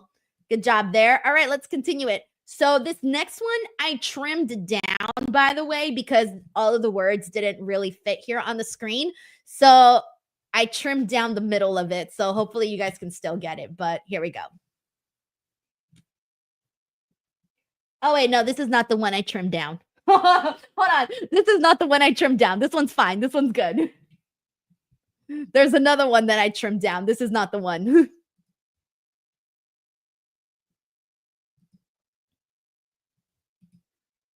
Hassan says Carlito the dog. Yeah, they kind of stopped that. They stopped that whole him like flirting with what do you call it, with Raquel. All right, this is the one. All right, good job, Darkwing 19. The answer we were looking for is I'm the best in the world at what I do. Darkwing 19 had that. Fallen had that. Leo Poroy had that. Pratik Shetty, Brandon Rosen, Stuart Bridgman, Sheldon Jackson, Nick Blues, and several others. All right, let's keep it going. Let's do this one. This one's a throwback. Here we go. Guess, fill in the blank on this one. Hey, what up, Super Fro? Thank you so much for hopping into the stream. Bailey Darley, thank you so much for the super chat. Says, babyface turn for Dominic, and I'd like Kofi and Woods to have fresh new looks and name change. I don't know about name change. It's going to be kind of weird, but maybe they will. But for sure, new looks, for sure. And different music for sure, too. All right, I'm waiting to... Thank you so much, Bailey, by the way, for the super chat. All right. Someone got it. Someone got it. The answer we were looking for here is Leo Poroy, who has it. The answer was Welcome to Raw is Jericho. Leo Poroy had that. One Buck had that. Stuart Bridgman had that. Zay Cruz had that. Chris Holsinger, Brandon Rosen, Sebi Mini, Juan Ortega, Jay Moscow, Sheldon Jackson, Luis Arturo, Nick Blues, Chris Robinson, Larice Johnson, Raphael Smith. Good stuff, everyone. All righty. And this is the one that I trimmed down. So hopefully you guys get it. But I think Raw's about to start. So hold on. Yeah, Raw's back. Nope, that's a Monopoly commercial. Whoops. All right. Never mind. This is the one that I trimmed down. So I hope you guys can still figure it out. I cut out the middle, so... But I think you guys will still get it.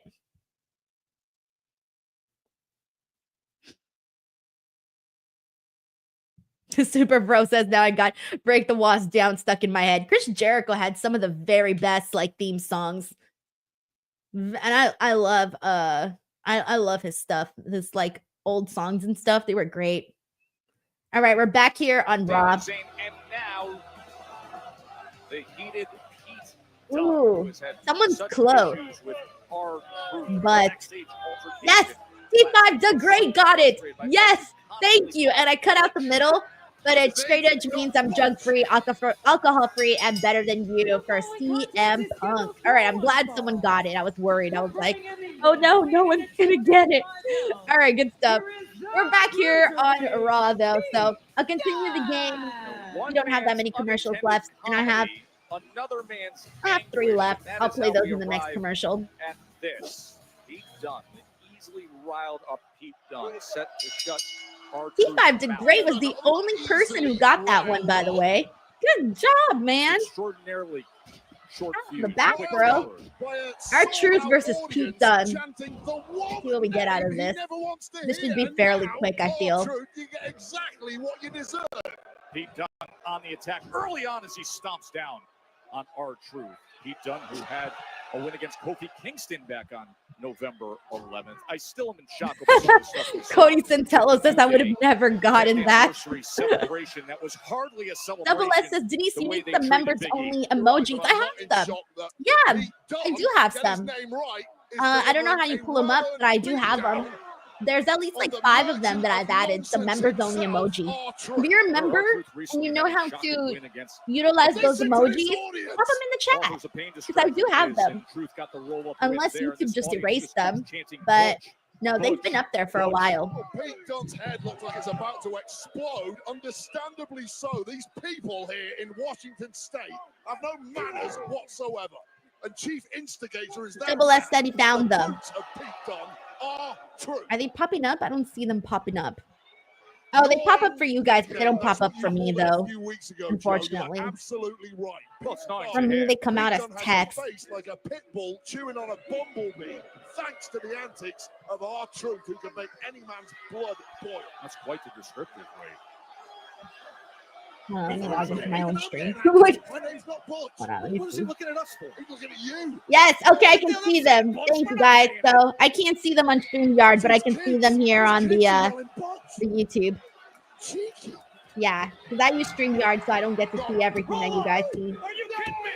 What the? No! They just did that to Pete Dunne? Dude, what? What is this? A joke? I love R-Truth, but bro. Bro, that's kind of messed up for Pete Dunne.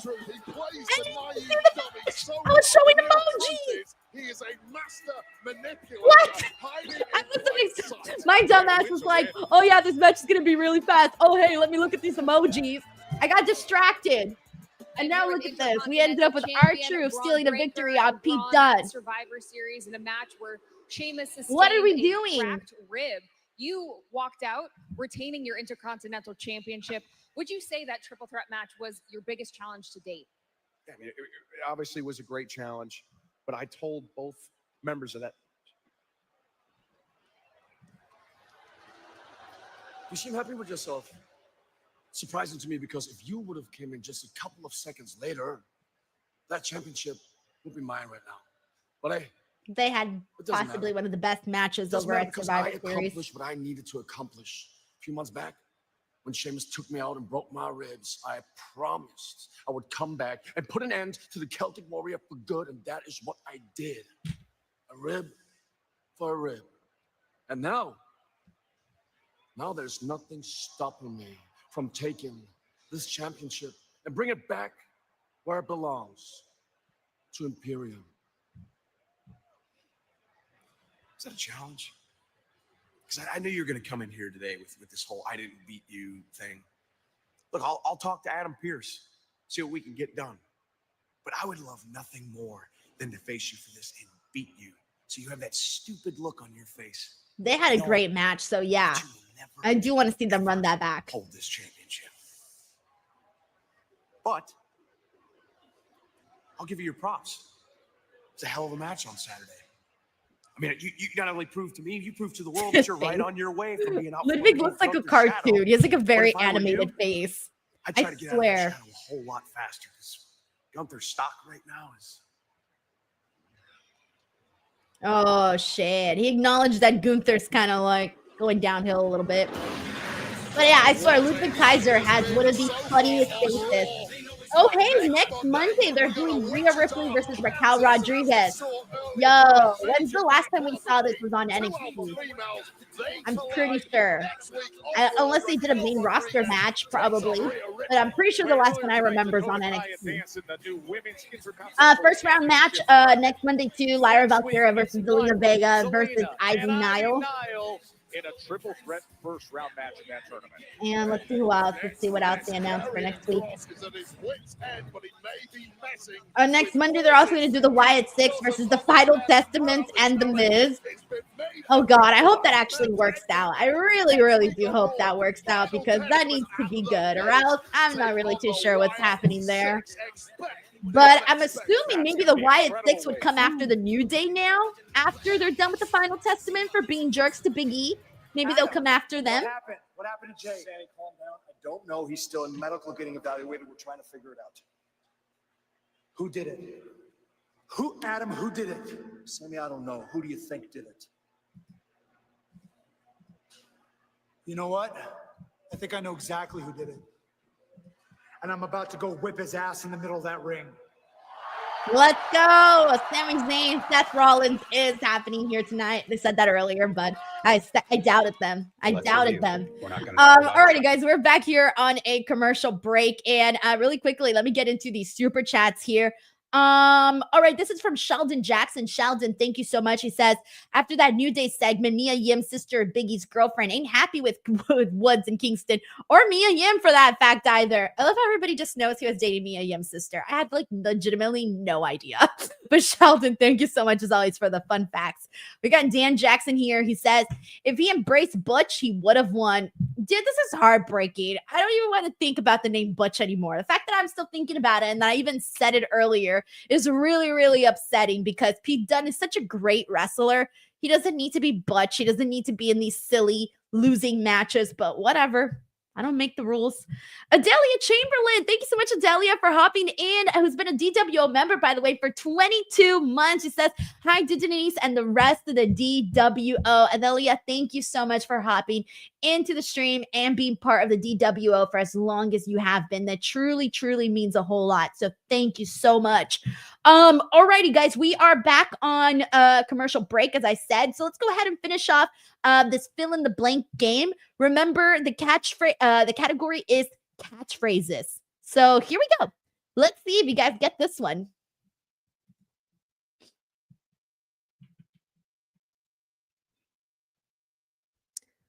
For the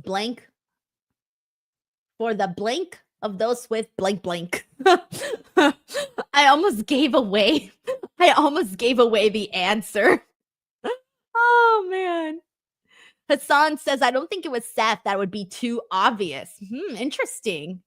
Hey, yo, Sterling got it. All right, Sterling 273 got it. Brandon Rosen got it. Leo Poroy got it. And yes, it's Edge and Christians. And that, my friends, was for the benefit of those with flash photography. Good stuff, guys. Andrea Price also got it. Courtney Farr, Rally Cap, Double S, Super Fro, Cocaine, Jay Moscow, Dev, Larice Johnson, Nick Blues like, I wasn't writing all that. Come on, you got to get your texting skills going. All right, here we go. Next one. This one's a little, well, I won't give away the answer. Sheldon Jackson says, what Pete Dunne needs, British strong style. Man. Oh, Pete Dunne.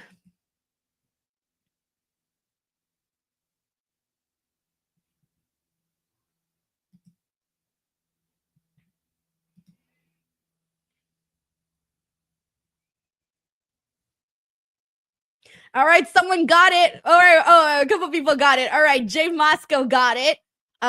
Jay Moscow got it. Nick Blues got it. Superfro got it. Sterling got it. Courtney Farr, Carlos V. The answer we were looking for was get on board the whole train. Zay Cruz, Double S also got it. Let's see who else we got here. Brandon Rosen, Sven Big, Stewart, Hassan Terrell, and Dev and Jay. Good job, guys. All right, we're back on Raw. Fans here in Everett, Washington, with their signs. I have one left, so I'm pretty sure we'll probably get one commercial, and then I'll make sure to get that one going. But we are almost at the closing of Monday Night Raw. Same page. Never mind, I'll make an announcement afterwards. Thank you. And I will call you back. Finn. I'm sure you've seen what just happened out there?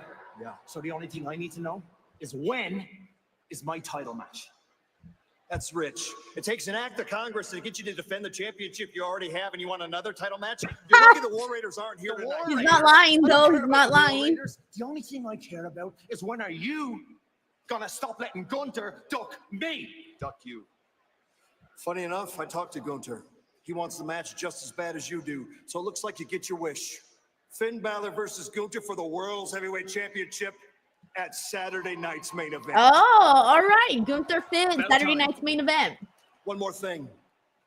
Next week, let's talk about your other title match.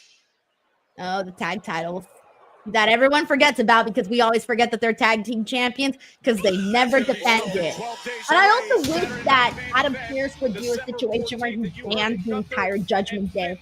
I think that would be smart, but they're probably not. Okay, so after Raw, guys, a couple minutes later, I got to give Santi a couple minutes to finish off what he's doing, and then he's going to come into the stream, and we're going to go ahead and start the post show. So I'll probably be stalling for a couple of minutes after Raw ends.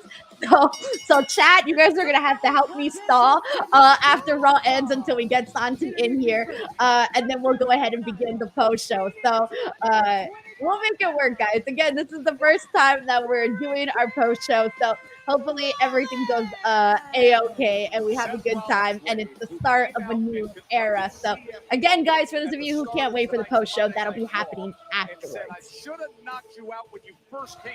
Fernando Zaya says hopefully they finally lose the title for what's his face and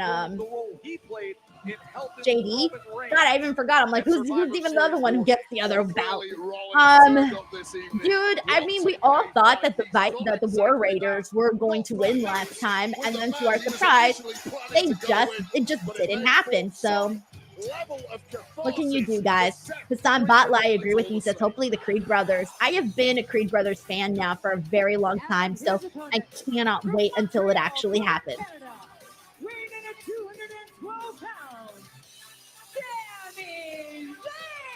We got Blake Jessup who says, Denise, I can see Finn Balor beating Gunther at Saturday night's main event. I don't think so. I'm going to go with no. I'm going to go with an NO. I just don't think Finn right now is there yet to beat Gunther. But they have been sort of dragging Gunther down. Like, that booking of his has been like, you know, it's been questionable, but they've been doing that on purpose, though, I think. Jay Grouse 9 says the NXT 2.0 days made me a Creed Brothers fan. Bro, me too.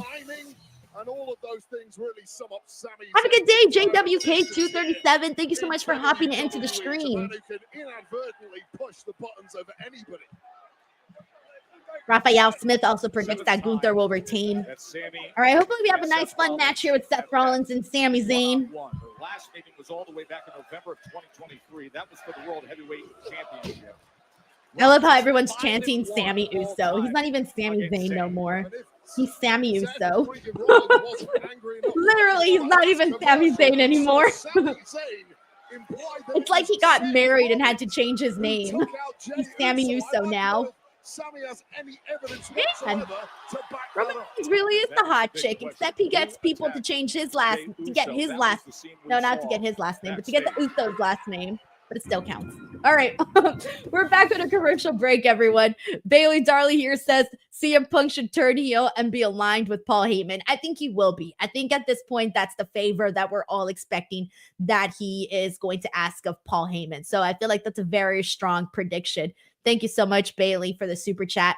All right, let's go ahead and do this fill in the blank game. We got one more left. So here it is. What is this quote?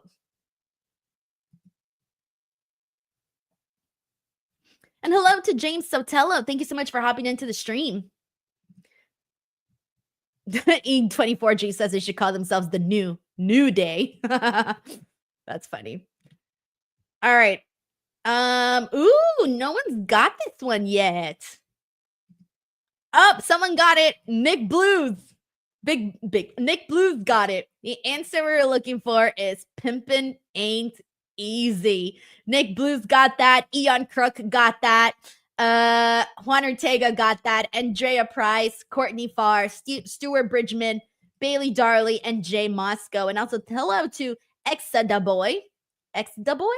I think I got that. I think.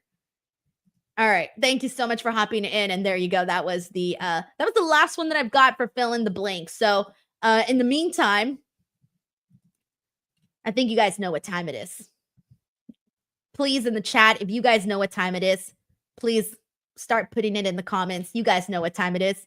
It's time to get hard. Are you jobbing out in bed? Do you have dreams of main eventing in the sack? Well, have no fear. Blue Chew is here to help you become the champ. Soon you'll make your babyface comeback and get the finish. Blue Chew is the place to go for chewable versions of sildenafil, tadalafil, vardenafil. These ingredients help men achieve stronger, harder, and longer-lasting erections for sexual activity. Woo! The chewable tablets help fight off all forms of ED, which can include performance anxiety and maintaining an erection long enough for sex. A Blue Chew subscription includes a free online consultation, 24/7 medical support, a prescription for chewable, sildenafil, tadalafil, vardenafil, if approved, and discreet delivery straight to your door every month, all from the comfort of your own home at affordable prices. No more in-person doctor visits, no more waiting for appointments, and best of all, no more awkwardness.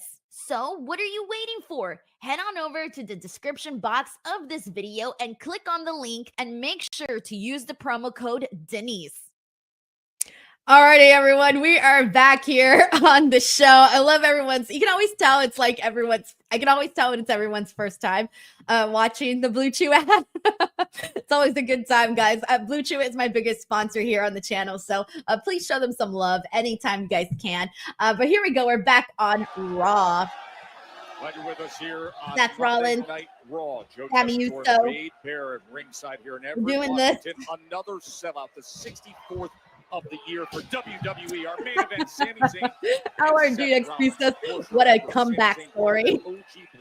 E24G, that was hard. Wayne says that is a great, yeah. Seth Rollins to be the 5th member. Funny. Darkwing 19 says biggest, huh? I didn't even do that on purpose. No, but they legitimately are, guys. Like, Blue Chew is my biggest sponsor, so I'm very, very thankful. Very, very thankful for them. Hunter Taker says Denise 2024 boss man serving hard time. You know it. You know it. Battering and destroying their opponent now. And hats off to Sami Zayn. 48 hours ago in the men's War Games matchup, his body must be close to ruin. He's done a game job thus far.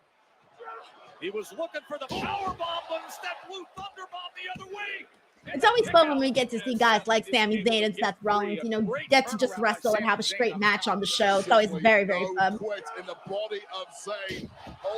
Thank you so much, Seth. The Void says, love your vids. Thank you so much. Olivia says, I wonder who attacked Jey Uso. Well, I mean, I know we really went straight to Seth Rollins, but someone pointed out earlier that that may be too predictable. Who knows? Sometimes predictable is the way to go. Drew Russell says, Sammy Blue Chew Thunderbomb. Jay Moscow says, Dusty Rhodes approves Blue Chew. Hard times. Hey, hard times breed better men. Oh! I need to use that. Oh my gosh, how have I not used that before? Oh, I need to redo this whole Blue Chew read. Hard times breed better men. I'm dead. It was right there to grab the whole time, and I just realized it. Maria's like, LOL. Olivia says everyone went straight to Seth Rollins, but I think it was Solo Sikoa. Well scouted. When you study, you make sure you study the absolute best. And these two have clearly done their homework on one another. Seth Rollins said to him earlier tonight when he was calling out Punk and the rest who sided with Roman Reigns in War Games, that you're the Melissa Cabello says that's not PG, Denise. I should put the little R-Truth little meme. I don't think that's PG. My fights with Punk. Understand that. Oh no! Cody Centella says right there to grab. That's another bar. Janica says make it your soundbite, Denise. Remember, Jey Uso was attacked backstage, and Sami Zayn feels that it was Seth Rollins who did shit! His face went right into that. Accusation. There is no evidence, as far as I'm aware, that Seth Rollins has stooped to such depths to attack Jey Uso, and Sami Zayn may well, deservedly, be out cold after that. We got Chris Ledeck in the building. What's up, Chris? He sends in a super chat saying, bring back your Scott Steiner costume and be the big bad Blue Chew daddy. Right over into timekeeper, he sends him. Rollins has no beef with Jey Uso. His beef is with Christ, how have I never thought about that? Holy moly. Wow. Wow. Who attacked Damn. I'm a little upset at myself because I don't have the costume anymore. By Sami Zayn. I mean, I could rebuy all the pieces, but I don't want to have to do that. But yeah, that's kind of a great freaking name. Big Bad Blue Chew Daddy. And he's really great. Really great. Chris, thank you so much for the super chat and for the idea that I should have done a long, long time ago. After extending himself in Vancouver. Carlos B. Denise is the Blue Chew meanie. And now digging deep late in this match against Seth Rollins. I can't. I literally saw that. Like, I envisioned it. The Blue Chew meanie. Blue Chew math promo, Jesus. Come on, Sammy. Don't screw yourself. Do not use that chair, Sammy.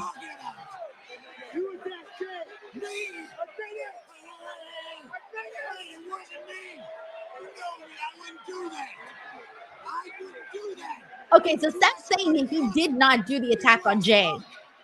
I believe him. Honestly, I do believe him. Oh my gosh.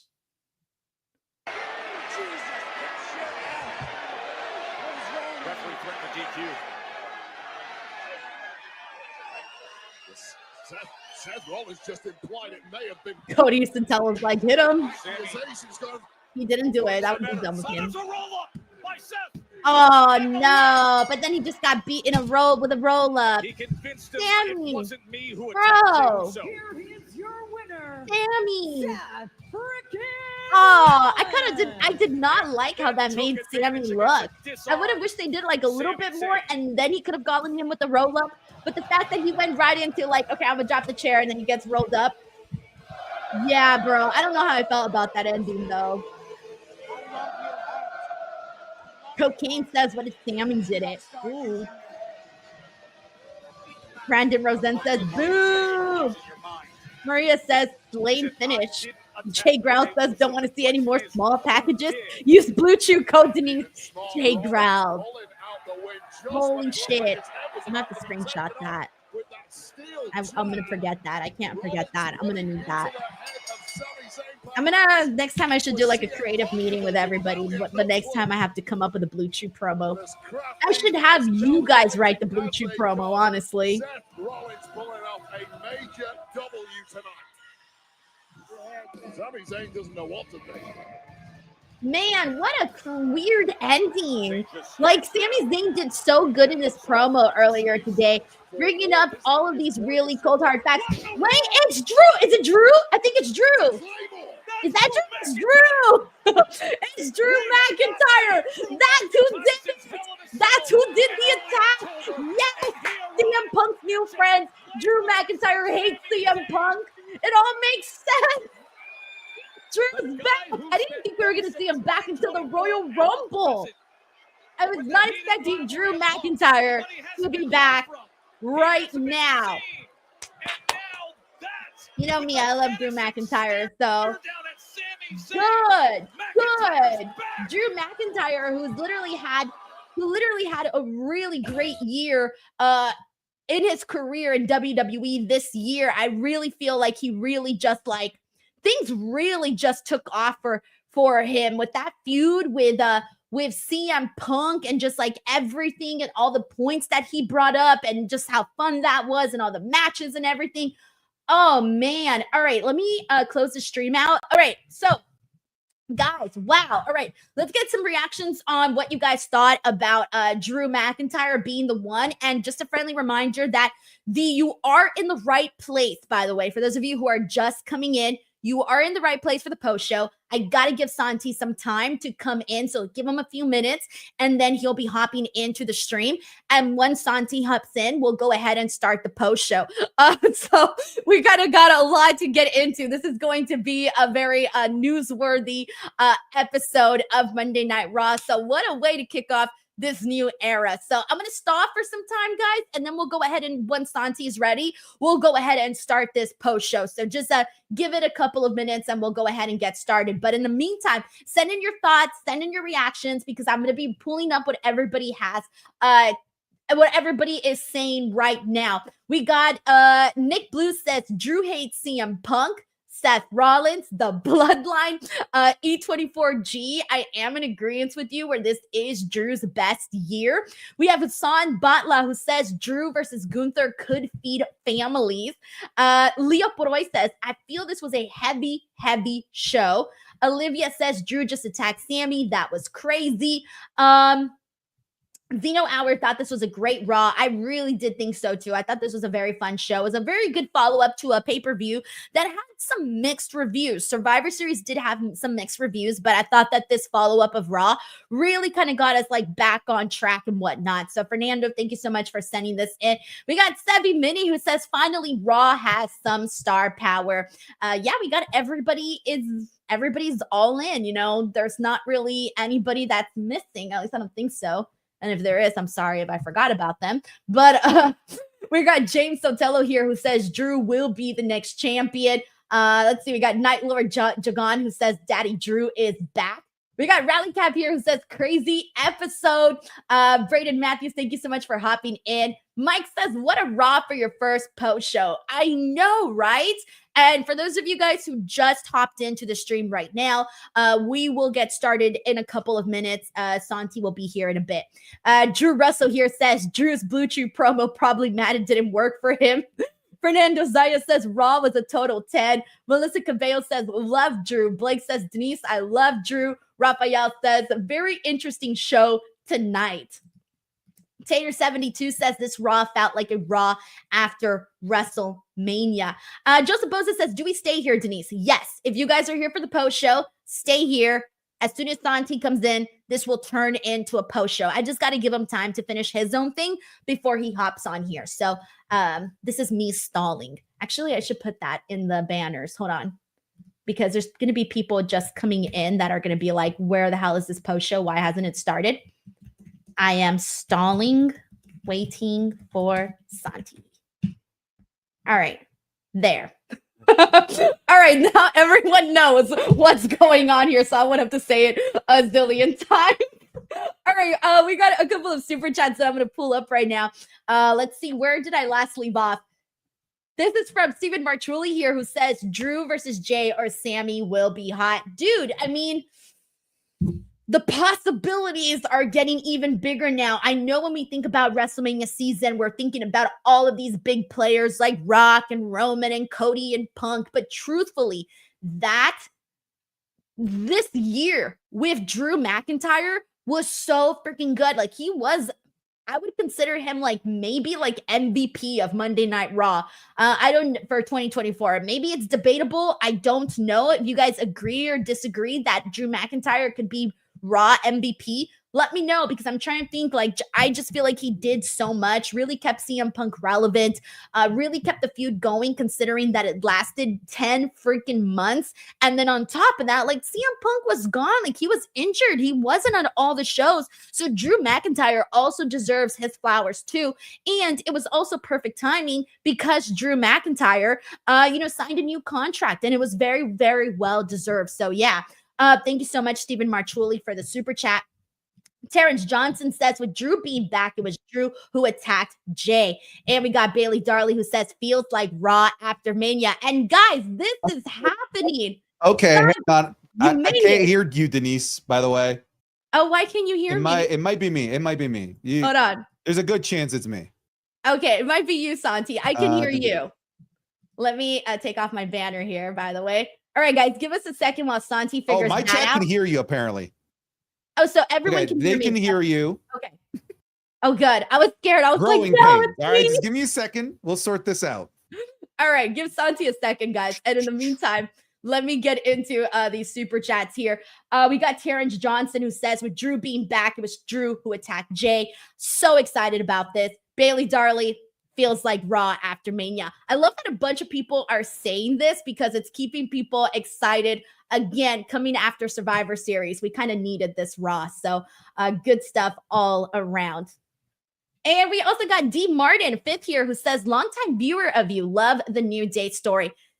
So much happened on Raw today. I can't wait to break this all down right now at Santi. It is going to be a blast because there is tons to get into. So freaking much to get into. And we're going to go ahead and get that all going. Santi, can you hear me now? I can, yes. You can keep stalling for a second because now I'm going to set you up here on my end. But my chat can hear you. We got a couple thousand people here. They hear you. They're going to be seeing you here in just a second. All right. Well, while Santi does that, while Santi gets that going, for those of you who do not know me, well, first of all, nice to meet you guys. I'm very excited about having Santi here on board because I've said this to Santi. I've said this on social media, but I truly think that he has an incredible, incredible work ethic and has just built a great following through his work. So I was so excited when he agreed to come on board and to do this Raw post show. So I'm excited to meet a lot of you guys here. Again, a lot of you may be seeing me for the very first time. Wow. And now you're seeing me for 3 times. It's the new Denise Day right here. Oh my gosh. What? I don't even know what this is. All right. So that doesn't work. All right. No. Oh my gosh, what an introduction. Hey guys, I'm Denise. Oh Oh man. But anyways, as I was saying, I was so happy that Santi said yes to coming on board and being part of this. So this is very, very exciting. And it's a really cool thing to have this collaborations where we're streaming on both of our platforms because it's just cool. You don't get to see that very often. So to me, when Santi pitched the streaming on both platforms, I was like, hell freaking yes. Like, let's 100% do that. So we'll get into Raw in just a second. And I feel like what a great Raw to start off with because we got the New Day stuff to break into, Drew McIntyre's return, the stuff with Seth Rollins and CM Punk, Seth Rollins and Sami Zayn, and just all of that. How's it looking, Santi? Look, all right. This is a first. I'm not even in my office. All right. We didn't even have a chance to do like a tech rehearsal or anything like that. On your end, it's going to look nice and fancy, Denise. On my end, it's going to look ghetto as hell. But we've sorted it out. You're here on camera. I just don't have the nice fancy overlay that you have. But well, again, growing pains of this show, folks. All right. Well, do you want to get started? Should we get started? Yeah, I'm ready to go. All right, let's do this, everybody. Here we go. Let's do a countdown. The first ever Raw post show with Denise and Santi. Ready, guys? 3, 2, 1. What is up, everybody? Welcome to the first ever Raw post show with myself, Denise Salcedo, and Santi Zap here. It is December 2nd, and we are going to break down what went down on this very, very chaotic show. Santi, I want to start there. Just like overall feelings. There's a lot of people saying they got Raw after Mania vibes. How do you feel? Why is this random Raw in the start of December, in the middle of nowhere, USA, it seems, one of the best Raws of the year? This was so out of left field, but I'm here for it. This just means that we all win. But what a randomly fantastic episode of Monday Night Raw that was. They did this for us. They knew. They were like, oh, they're starting this collaboration. Let's give them a whole lot to talk about. And that's where we're at right now. But seriously, I feel like they took us through this like emotional high too, because we were feeling all like depressed and emo with the New Day stuff. And then just everything, the firing back and forth with Seth and CM Punk. I feel like they really took us in a bunch of different directions and then basically ending up all shocked with Drew McIntyre. So I do want to start there. Let's start with Seth and CM Punk, because this was something that we knew since the moment that CM Punk came into WWE, Santi. We were like, all right, they're getting this going with him and Seth Rollins. And then unfortunately, due to the injury for both that were sustained by both Seth and CM Punk, this was not the match that we were supposed to get this at WrestleMania, and then it didn't happen. And we knew coming off of Survivor Series that, okay, coming off of Bad Blood, okay, we're going back to Seth and CM Punk. What did you think about the promo that we got with both of them? I thought that it was fantastic.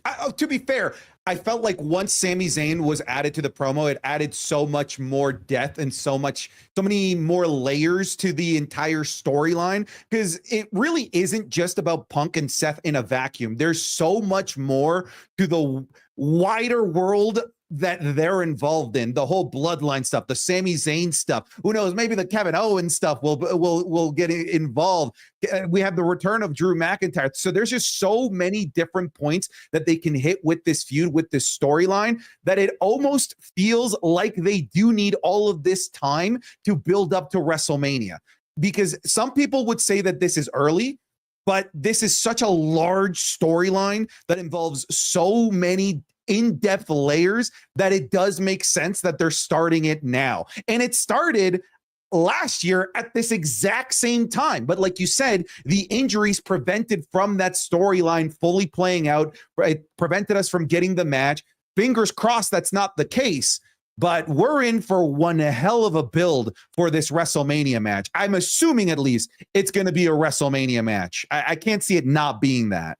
It's so weird because I don't even feel totally confident in saying that, right? Because then you also have, and I know it's even later than that, is the 2-night SummerSlam event. So I'm like, okay, is this gonna happen at WrestleMania. This is going to happen at Royal Rumble. Of course, we all know that CM Punk has been waiting to get his WrestleMania main event. So this does seem like the biggest possibility. And given that they did last 10 months telling the Drew McIntyre CM Punk story, I do think that from now, really kicking it into full gear with Seth and CM Punk, I do think that they could take it all the way through to WrestleMania. So this is going to be crazy. You mentioned the Sami Zayn portion of this, Santi. For me, seeing them go back and forth here, what I liked about it was that everybody was making some valid points. Seth Rollins was throwing it into Sami Zayn's face that he's the one who, that side with Roman Reigns, and how dare he betray his friend Seth Rollins, kind of sounding a little bit like Kevin Owens here. But also Sami Zayn fired back to Seth and said, hey man, you're the one who did this. You're the one who hit Roman Reigns with the chair. Seeing them both kind of bring up some good points here, how did that make you feel? Well, you created that monster might be one of the coldest lines of the entire year. And I love that it's true. And Seth said, yeah, you're probably right. But don't forget, that monster was so bad that you did the same thing at the Royal Rumble, and you also hit him in the back with a chair. So it's always refreshing when both sides have really valid points, because, and as I was live streaming live with my community, you could see the back and forth, everybody going, oh yeah, Sammy's right. And then everyone shifted, oh, hang on, Seth is also right too here. Just because he created the demon, the monster, doesn't mean it's okay for everybody to all of a sudden blame him for everything that that monster has created, when other people have clearly either elevated that monster to where he ultimately went to. And Sami Zayn can't just play the blind idiot, shall we say, and not pretend that he also recognized how much of a monster he was and hit him in the back with the chair. So it's really poetic. And it was also, you can boil it down to, nuh-uh, you did it, nuh-uh, you did it. And in both scenarios, you could walk away with understanding both sides of the equation. And I feel like that's what makes a really, really strong promo. No, it really does, because the big point that you brought up there were seconds where I'm going, oh shit, Seth Rollins is really bringing up some good points here. Oh shit, no wait, Sami Zayn is bringing up good points here. So I really think that they did a really good job of getting Raw started off really hot and kind of set the tone for really the rest of the night. So I do want to fast forward though to the end, because this all sort of interconnects with the opening segment. We had this match made here with Seth Rollins and Sami Zayn. And so we get this match, which was pretty damn good. But Drew McIntyre comes in and makes this attack. And now we know that earlier in the night, Jey Uso had been hit in the back of the head, and we didn't know who it was. And I know the obvious answer was Seth Rollins. And Sami Zayn was telling Seth Rollins, like, how dare you do this during the match, as he was threatening to hit him with a chair. And Seth was basically saying, I didn't do it. And honestly, I believed him in that second when he said he didn't do it. But then I thought, who else? And my brain, Santi, kind of went to CM Punk for a second. I thought that it was going to be Punk. I don't know why, but I just kind of went there for a bit. But it ended up being Drew McIntyre, who then came in and attacked Sami Zayn. What did you think of the Drew McIntyre reveal? You know what's weird? I didn't think of Drew McIntyre until like my fourth option. I threw out Solo Sikoa as a possibility. I even threw out the New Day after what happened with them and their history with Jay and the Usos. I thought of that as a possibility, but I never once thought that it was Seth Rollins. That to me was a universal feeling. I didn't think that it was Seth. I did believe him as he pleaded with Sami Zayn that it wasn't him. But it's very interesting to see Sami Zayn so heated when he's usually the level-headed guy that would likely believe the other baby faces. He would likely be the one to see reason, but he saw red, and in seeing red, it cost him to get rolled up by Seth Rollins there. And I love what Seth said there at the end. Like, yeah, I love your heart, but sometimes you need to think with your head. But I love the fact that Drew McIntyre is back. It does bring some questions, like where does Drew McIntyre fit in? because when you look at the puzzle pieces that are already starting to form and get pieced together, like Punk and Seth Rollins, where do you put Drew here? And I'm very curious what you think here. Is it Drew versus Sammy? Is that what we do here? Is it Drew versus Jay? Let's not forget, Jay did get the main event entrance at Survivor Series War Games. That could very well be the next feud for Drew McIntyre. So that's a really good question, because as I'm sitting here going into this, Santi, the way that I saw this was, okay, WrestleMania matchups are either going to be, these are my options. For Seth Rollins, I thought, okay, it's either going to be Seth Rollins versus CM Punk, or it's going to be Seth Rollins versus Roman Reigns, right? Those were the two options there. For CM Punk, Seth Rollins, and or Gunther for the World Heavyweight Championship, because that is something that CM Punk said. You know, he does have one thing in mind, and it's looking like it's that World Championship title. So I thought that that was going to be a possibility there. But so we got those sort of sides covered, right? But who is Sami Zayn's opponent? I don't know at this point. Drew McIntyre also didn't know, because again, he spent so much time with CM Punk this whole year that I feel like it left me going, I wasn't even expecting him tonight. I was expecting him until the Royal Rumble. And so now, seeing where we're at here, you're right. It's either Sami Zayn or Jey Uso, because what else are you going to do with those three guys? And those three guys also deserve their flowers, because Sami Zayn has always sort of been, you know, an MVP in WWE. Jey Uso has gotten tremendously over. So you want to see him get his flowers and also kind of make up for the unfortunate match that a lot of people didn't like in WrestleMania this year with his brother Jimmy. So, you know, you want to see something change on that end. I can't think of another option right now for either two at the moment, just given where we're at with everything. I think we're on the same page. And I do think that from now, I know that we have Saturday night's main event. So I'm really talking after Saturday night's main event. This is when usually the WWE kind of enters what I call the triple threat stance, where you don't really know where things are going to go, but they're ready to unleash storylines and feuds as they lead up to the Royal Rumble. And I feel like this could be one of those where it could be a full-fledged feud that maybe has its payoff at Raw Netflix. That's another big inflection point. Or maybe this is just starting to slowly build hype for the Royal Rumble and reminding us of who the true contenders are. It could be that as well. It really could. Dude, I'm at the point now where I'm just like, damn, 2025 is going to be a crazy year. And I'm so glad that you mentioned Raw, the premiere, because yeah, they're going to want to go all out for that, right? Like, what is going to be the main event for that? That's got to be huge, especially given that it's the Netflix premiere. But we got so much more to get into. We do got a couple of super chats that I do want to go ahead and pull up. So thank you so much to everybody in advance. We got D. Martin Fifth here, who says, longtime viewer of you, love the New Day story. I can't wait to get into that. We got Cheesesteak 59, who says, I'm boycotting booty O's now. And we have Sheldon Jackson, who gifted 5 DWO memberships. Thank you very much, Sheldon. Bailey Darley says, time for Blue Chew and oil up Santi. Santi, everyone's been telling me to tell you to oil up. And what is it going to take? It's going to take a lot more super chats than that, so keep sending them in. We got Ryan Craig, who says, tell Santi to oil up now. I'm telling you, this is it. This is what we're going to have to do, Santi. Anthony Giuliano. No, we don't. We don't have to do that. No, we do have. I mean, we could. We could, Santi. Like, I'll set it up for you. I'll purchase everything. Make it happen. Put some mirrors, some lights. Make it really cool. Oh, that's a Patreon exclusive. I was gonna say that's starting to sound a little bit more like OnlyFans. We got Anthony Giuliano here, who says, hey, Denise, how was your day? Nice to see you here on Monday. Well, I got to tell you, it's been really great, especially coming off after that Raw that we got. Steven Marchuli says, Seth versus CM Punk versus Roman at WrestleMania, perhaps? Do you think it's a possibility?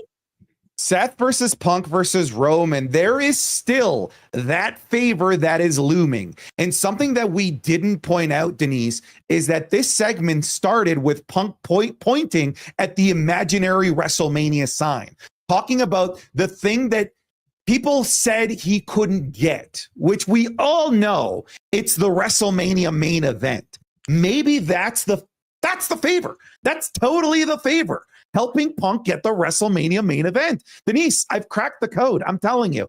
That's it. Well, see, I thought the favor was going to be Paul Heyman turning on Roman and aligning with CM Punk. Like, that's what I thought it was going to be. But of course, like, Paul Heyman aligning to CM Punk will lead to him possibly, again, being in the WrestleMania main event. Because, okay, let me ask you a question. When you think of WrestleMania, when you think of, like, if this was Santi booking this, when you think about what you would see as like your main event match, like this is for me, they booked this for me, this is the one I most want to see. What is your biggest main event for WrestleMania that you think out of all of these parties? Well, the world isn't ready for Dominic Mysterio versus John Cena yet. But that's the Santi booked main event right there. But I think right now, I would keep it simple. I would just do The Rock and Roman Reigns. We know how difficult it is to get The Rock scheduled to do something. So if he's available and that's the dream match that we've been waiting for a really long time, just do it.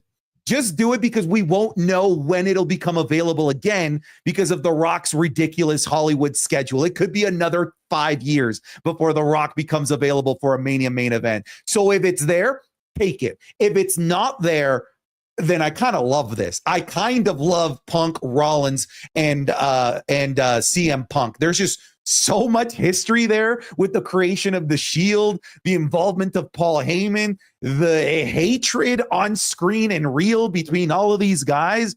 That's such a juicy main event.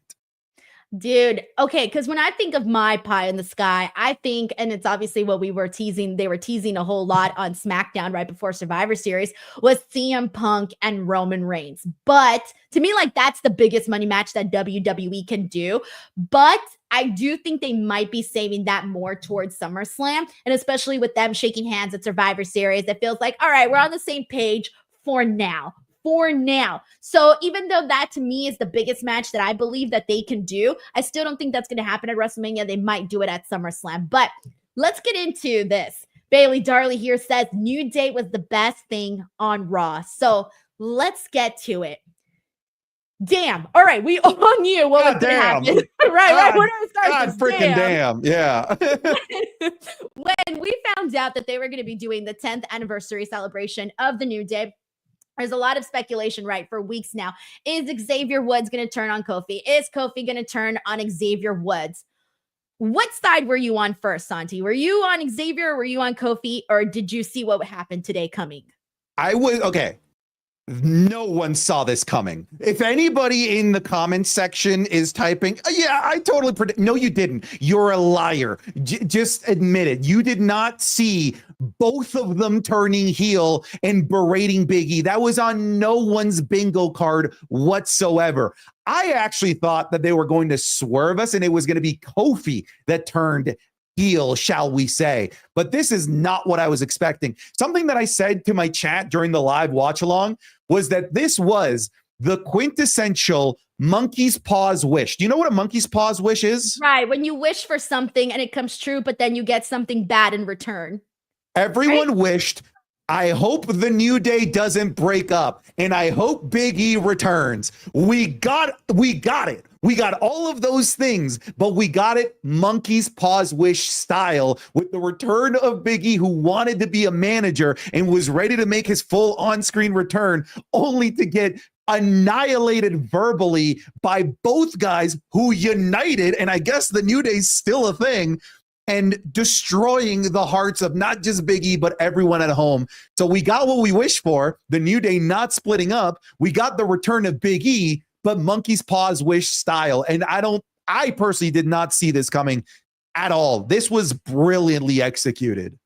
Dude, I thought that it was going to be, and I guess I had like the most basic prediction, right? I was like, oh yeah, Xavier Woods is going to turn on Kofi, because to me, I didn't really see Kofi as a heel at all leading up to this. Like, I saw Xavier Woods as like being super whiny and, oh, he's being irritating and look at all the awful things that he's saying and he's being super sensitive. So I thought like the most basic prediction, which was Xavier Woods turning on Kofi Kingston.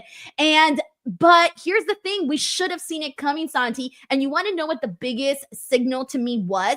The fact that we did think that there was a possibility that Kofi would turn on Xavier Woods. Like, we saw a couple of people throw out this prediction of, oh, it could be Kofi and it won't be Xavier. And I think at that point, I should have realized that they were both going to turn heel because people kind of saw the Kofi Kingston turn coming. I didn't. I was way off on this, but there you go. But here's the thing.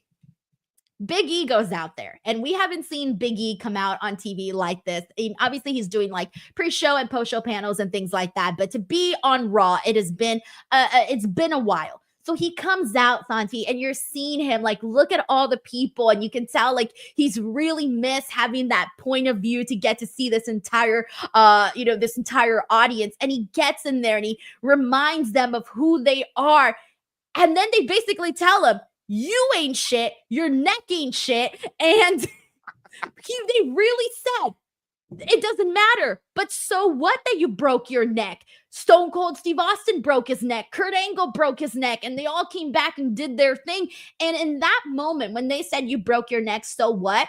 My jaw like fell to the floor because I never thought that I would hear those words of someone like totally just like dismissing someone's broken neck. And worst of all, people that were supposed to be your friends. Oh, you put it perfectly. It was professional gaslighting to the max.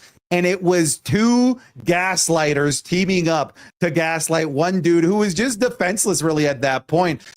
Because even though their points were stretches, they were delusionally right. I could see a world where two guys that have been dealing with loss after loss, or as the kids say, L after L after L, ever since Big E left, I could see them coping and manifesting their distaste and manifesting their what's the word that I'm looking for here, their anger on an external factor. It can't be me, it can't be us, it has to be Big E. And at least from how I'm interpreting, this is something that they've been bottled up inside for a really long time, and now in a perfect storm it created this scenario where it could be unleashed in a way where it was heartbreaking for everybody. It was cinema. It was entertaining. It was logical and made sense while still keeping the New Day's rationale as entirely delusional. But it's believable based on their hardship over the last couple of years. I think the fact that they were basically like twisting everything and telling Big E like, oh yeah, you were out there spending time with your new girlfriend on your new job. By the way, did you know who his new girlfriend was? No. Oh, me wait. either. But it was Mia Yim's sister. Yes. Apparently. Okay. I have seen those Instagram posts. But yeah, I personally, I'm a big fan of It's Always Sunny in Philadelphia. I don't know if you've ever seen that show. I'm sure some people in your chat have. There is a scene where a guy is pouring his heart out, says that the reason I've been like this is because I got addicted to a certain hardcore drug that starts with CRACK. And they go, oh, did somebody get addicted to the drug? And they just like berate him like it's his fault that he's now an addict. That's what happened here. That literally is what happened. Did somebody break their neck? I was back after I tore my Achilles. You broke your neck. It was great. No, it really, really was. And it was good because they looked so mean, so nasty doing it. And then your whole time you're seeing Biggie's face and like your heart is breaking for him because he's just there like, what the hell happened to us? What the hell happened to all of us? But here's the big thing. And I'm curious to see how you read this. There was a moment where Xavier Woods said to Biggie, he said, you're never going to be cleared, right? Like, you're never going to be medically cleared.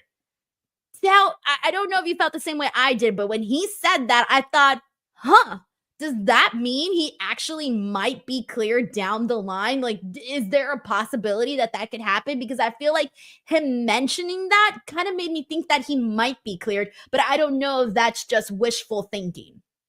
I think I side more on it's wishful thinking. I think that they are playing on our emotions. And it worked perfectly, right? And it worked like a charm. I still just don't see I just don't see it. And the reason why I don't see it, Denise, and somebody pointed this out in the chat during our watch along, was that now with Big E fully out of the picture, if he's gone, then the New Day can start from ground zero and they can stop the narrative of when will Big E be back. And I feel like this was kind of that clean slate beginning. And they mentioned it, that that he was a burden, because at every show that they go to, the only thing that would get asked is Big E ever going to get cleared? Is Big E going to get back? And I feel like removing Big E out of the equation entirely on this on-screen segment, telling us that we're done with you, allows the New Day to restart a new legacy that doesn't have this hovering question of will Big E ever come back. Now they can just do this on their own. And that's what they said, right? It's me and you and me. We're on our own. And then they dapped each other up. It almost felt like a symbolic new beginning for the New Day. And for that to really catch, Big E can't come back. So you think like we're not going to see Big E right now, like at all, for God knows how long? I don't think so.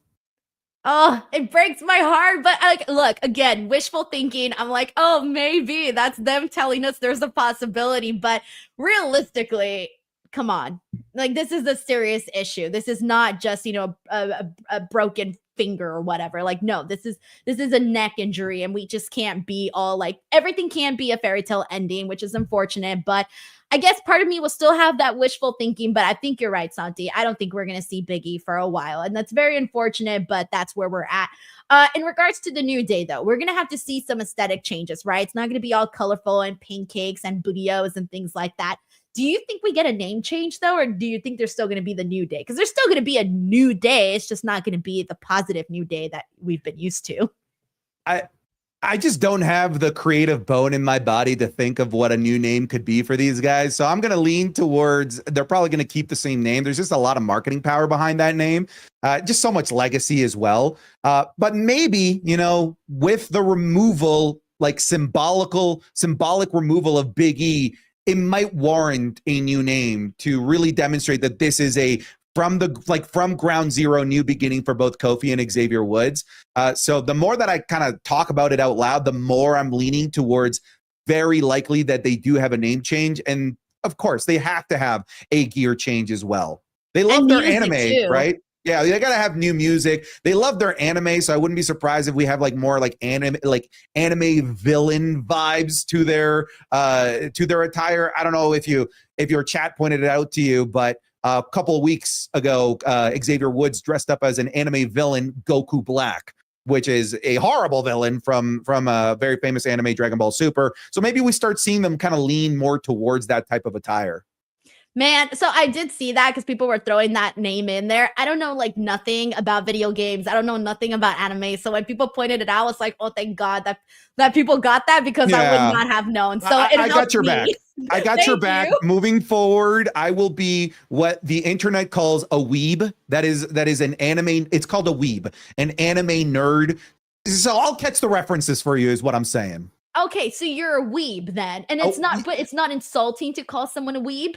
Well, it depends on the tone, Denise. Because I was going to say, depends on the tone. A weeb, is it insulting? Maybe a little bit. It depends on how it comes up, all right? I can feel like I'm insulting you. You're a weeb, but that sounds terrible. The way that's insulting. The way you're saying it, there's an undertone to the way you're saying it.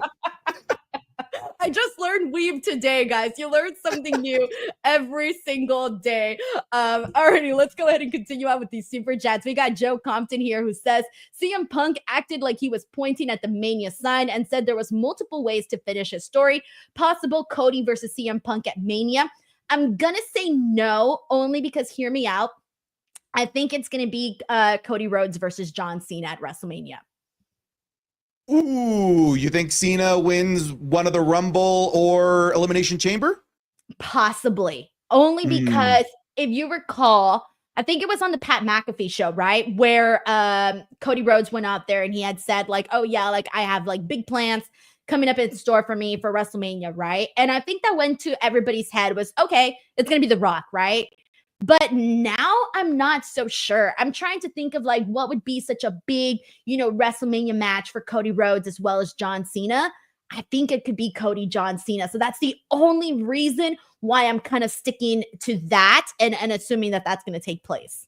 Yeah, I think for me, it depends on the Randy Orton plans, because Randy Cody, I feel like we all agree that's an inevitability. That's going to happen. That's such a big match in the legacy of Cody's overall story that we need to do that. But we have SummerSlam 2 nights starting next year, and that would be a hell of a headliner for that as well. So I could see the WWE saving Cody versus Randy Orton until SummerSlam. And now I am kind of, if that is the case, that does open up the question, what do you do with Cody Rhodes if The Rock is busy with Roman, if Punk is busy with Seth Rollins? That's a big money match for Cody Rhodes for sure. I kind of hope that's what I'm hoping for, but we'll see. We got Corey MacArthur here. Thank you so much to Corey. He says, hello, Denise and Santi. Welcome to the DWO crew. Santi, what an epic Raw tonight. An epic show that kickstarts a new post show. Wrestling gods bless you, Denise and Santi. That is very nice of you, Corey. Thank you so much for the enthusiastic super chat. And I can't wait. Like I said, guys, it's a whole new era here. And I'm very excited about it. We need a team name, Santi, by the way. I was thinking about that. Like I was literally brainstorming this for a while, and unfortunately I came up with no good ideas. Maybe eventually we need to bring a third. We need to have our eventual New Day breakup. All right. I think this is the start of something new. This is the New Day. All right. Maybe that should be our name. God. Isn't that kind of sad? Like we're starting something new on the day that the New Day kind of ended. Kinda. Yeah. But thank you for the welcome. I appreciate the kind words. We got Drew Ninja 77 who says, I'll be at Raw next week. I got Rhea and Raquel and the women's triple threat. Maybe Judgment Day finally losing the titles. I am hype. I'm so over the Judgment Day holding those titles, but I'm assuming you're probably feeling the same way. I can't imagine you wouldn't. I've been over them for months. I was over them when I saw the WWE post on Instagram. You know how they post like Cody Rhodes 200 days as champion. They had the nerve to post Judgment Day 100 days as champion when they had defended the championships once. I've been over the Judgment Day as champions for so long. Those championships are just background props for them. It was smartly used to elevate the Rhea Ripley and Liv Morgan storyline, but we're so past that at this point. Take the titles off these guys, please. Well, since we're on the topic now, by the way, we did have Dominic Mysterio versus Gunther. And I was surprised for a second because the first couple of minutes of this match, we were seeing Dominic get way more offense on Gunther than personally that I'm comfortable with, because Gunther is my champion. And I like Gunther to be like badass and mean and scary and dominant like the entire time. So I was getting nervous there for a second. I thought, like, what are they going to do here? Are they going to give me some surprises? But now one killer power bomb and Gunther takes out Dominic, gets his 3 and he wins and all of that, right? But here's the thing. Finn Balor got involved in this. And of course, Finn Balor was the one that was shooting his shot, trying to get a title shot against Gunther. And it's happening. Saturday night's main event. How do you feel about it? Seems rushed. It feels like they have not done a good enough job at making me believe that Finn Balor should be in this position within the last couple of months. I know that Finn Balor is the darling of the shoulda, woulda, coulda bandwagon of WWE fans, and I was on that bandwagon as well. It should have been Finn. I've been saying that for so long. This is a scenario where it doesn't feel like Finn should be here. Just kind of considering the way that he's been booked as what many wrestling fans call Finn Balor over the last couple of months. It seems a little bit out of left field, and I don't know how to feel about it. I almost feel like it should be a triple threat: Damian, Finn, and Gunther. I'd buy that more. You want to know why? Because I know exactly how this is going to end. It's going to be Damian Priest preventing Finn Balor from winning, thus continuing that story, thus preventing your precious Gunther from getting that important win that he needs to get his Bushido back. That's what I'm going to call him now. My precious Gunther. That's it. That's his new name now. Precious Gunther. But here's the thing. Like, I don't think I want to go down that road again with Gunther and Damian Priest. Like, we've been there. We just saw that. Like, I feel like been there, done it. We're good. I don't want to see us go down that direction. And here's the thing. I would feel hypocritical because I have been wanting to see Finn Balor, first of all. I'm done with him being tag team champions as well. I also am over him being in the Judgment Day. Don't want that no more. I want Finn Balor to go off and be on his own and just kind of get some grit back. Like, get mean, get tough. Like, I feel like we've been seeing too much of like a corny Finn Balor on Judgment Day, and that's where I want to get away from that. I want to take Finn Balor seriously again. That's where I'm at. So part of me is thinking, okay, this match with him and Gunther could be the first step into seeing Finn Balor just a little bit more seriously than we have been, the way that he's been portrayed over on the end of the Judgment Day side. So what would it take for you to see Finn Balor more seriously? You said that you want to see that. What would it take? Is it a victory over Gunther? Is it a victory over Damian Priest? What brings Finn Balor back to the pedestal that you're talking about? All right, so I hate to be a jerk, but less promos. Because sometimes I feel like Finn Balor's promos, they just don't hit. So less promos for Finn, and something very, very simple, Santi. One simple thing. More wrestling matches where we go out and we see the guy that why so many people were like in love with him, right? And once he kind of gets back into the rhythm of going out there and having these banger matches, then you know what we want to do? What we want to see? The Demon return. And rebrand, not, how do I say this? The last time we saw the Demon was all of that crazy shenanigan stuff with Roman Reigns where they did the lights, and I don't even know. It's just so terrible. We had Edge Mania 39 too. The staples. Yeah. I don't want that. I want the Demon to be back, but the Demon to be cool again. And I want that image to be out there of like, oh shit, like we're back with the Demon Finn Balor and we mean serious business and it's not goofy anymore. It feels awesome. And that's what I want to see. Less promos, more matches for Finn. I think like the equation is already there. Do you remember when Finn Balor went down to NXT during the pandemic? Yes, actually, very briefly though.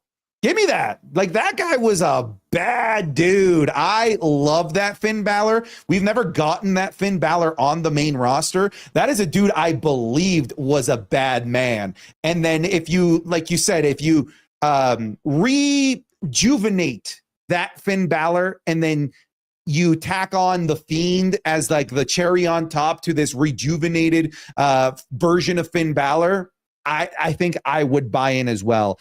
But right now I'm not bought in, Denise, which is why I'm not feeling this match versus Gunther and Finn Balor. I'm not on board yet. I'm gonna be on board only for the simple fact that I'm seeing this as step one, baby steps. Eventually I want to see him in there. I think throw him in there with Pete. Oh gosh, should I even mention Pete Dunne after what happened tonight? But Pete Dunne, I want to see him with Pete Dunne again. I want to see him in there with guys like Sheamus and Ludwig Kaiser and of course Gunther, who we are going to see him in there with. But now that I'm on the topic, Pete Dunne, man, they had him lose to R-Truth tonight in a very, very quick match. Santi, I don't even know what to say. I'm a big Pete Dunne fan, and I take him incredibly seriously because I think he's a phenomenal wrestler. However, it's been a minute since he's been able to showcase that. And I still go back to this match with Sheamus that he had. I really thought when he was feuding with Sheamus that it should have been Pete Dunne to go over in the end because I thought he needed it a whole lot more. I 1,000% agree, by the way, on Pete Dunne should have won the feud against Gunther. Not Gunther. Ooh, that's overstepping here against Sheamus.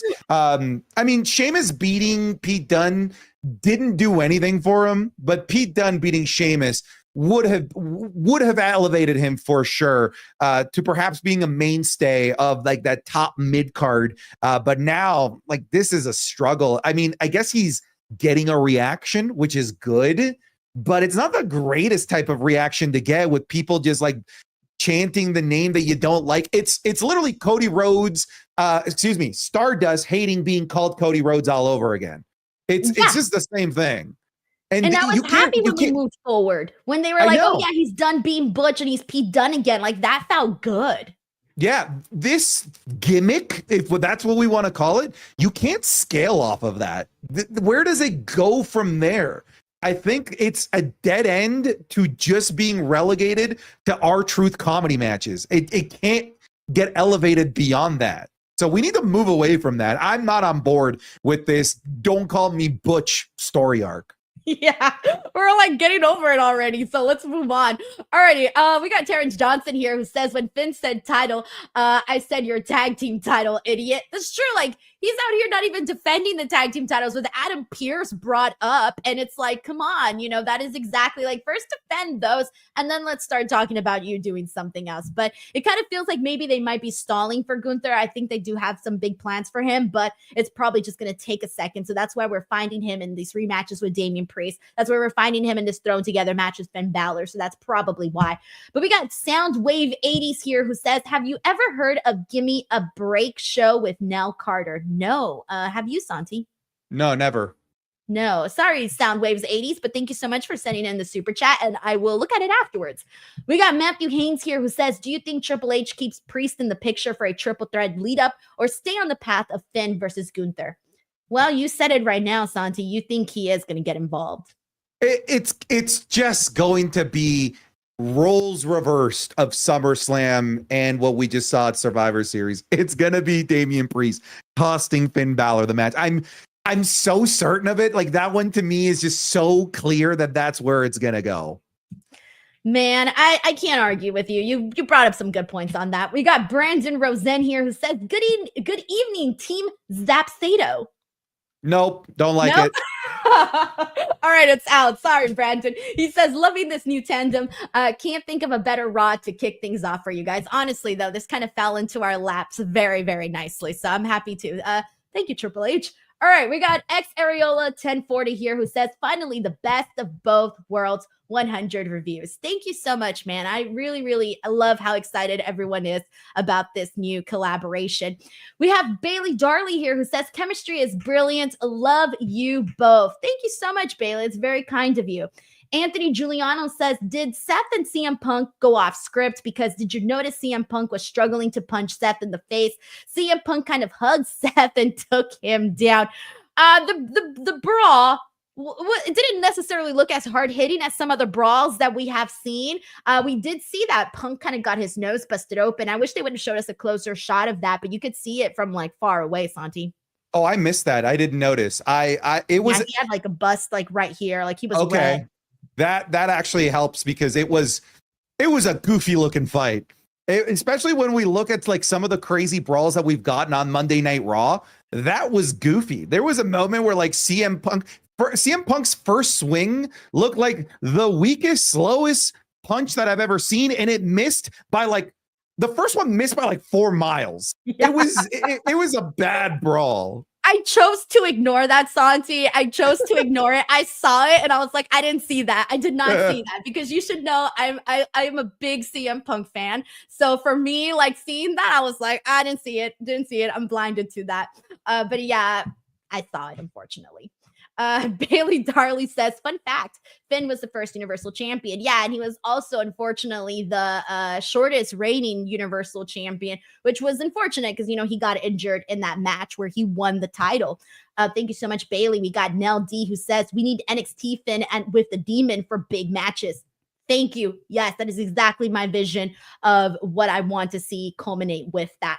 But all right, let's keep moving on because we do got some other topics to hit on here with Monday Night Raw. And I want to go ahead and get into this big topic here because we finally got the bracket for the Women's Intercontinental Championship Tournament. And we got our first match today with Dakota Kai defeating Shayna Baszler and Katana Chance to move on here. So Santi, looking at this bracket here, what are your predictions? Who do you think we're going to be seeing in the finals and ultimately winning and becoming the first Women's Intercontinental Champion? Something tells me that it's going to be, and I know people are going to groan, I think it's going to be Raquel Rodriguez. I think yes, I think so too. And part of the reason why I say this is because this was like the first night where I was like, oh, she is a badass, because for so long since her return, she's been like cosplaying as a badass, but then getting clowned by Rhea Ripley in every corner. But this was the first time that Raquel didn't run, stood toe to toe with Rhea and beat down Rhea. So maybe this is the rejuvenation of Raquel and Diesel put together. I've been trying to get Raquel over as a name. It hasn't worked. I've been trying to get Raquel over. So I'm seeing kind of like the signs of them trying with Raquel here. And on the other side, I could see it being Lyra Valkyria. So I'm going to bring up the chart here because I needed to visually explain things to me. But when I look at Zoe, Raquel, and Kaden, yes, I see Raquel getting that win. And so Dakota Kai and Raquel, I feel like Dakota Kai, of course, she was injured, so she came back. I do want to see her get that momentum. But like you said, right now, Raquel's alliance with Liv Morgan really makes me feel that she's going to defeat Dakota. On the opposite side, I see Lyra winning her match, and I actually see Natalya winning her match, seeing Lyra and Natalya, and I don't know, I'm thinking Raquel versus Lyra in the finals is just kind of the way that this is all looking like it might end up. Can I say something about that bracket? You don't have to pull it up. When I saw that bracket, I was like, great. And maybe I'm being a bit of a buzzkill here. I was like, holy smokes, the SmackDown women's side is so much more stacked than this.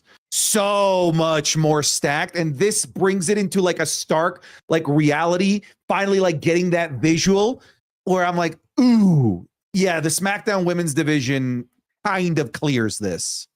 I was sort of feeling that way even like before they brought out the bracket, because honestly, it's just been like the overall booking too. Because when you think of SmackDown, you think of, okay, you got Nia Jax, Tiffany Stratton, you got Bayley, you got all of these people, right? All of these different parties and things that are going on. When I thought about the Raw women's division, my brain said Rhea Ripley and Liv Morgan, and everybody else is kind of a blur.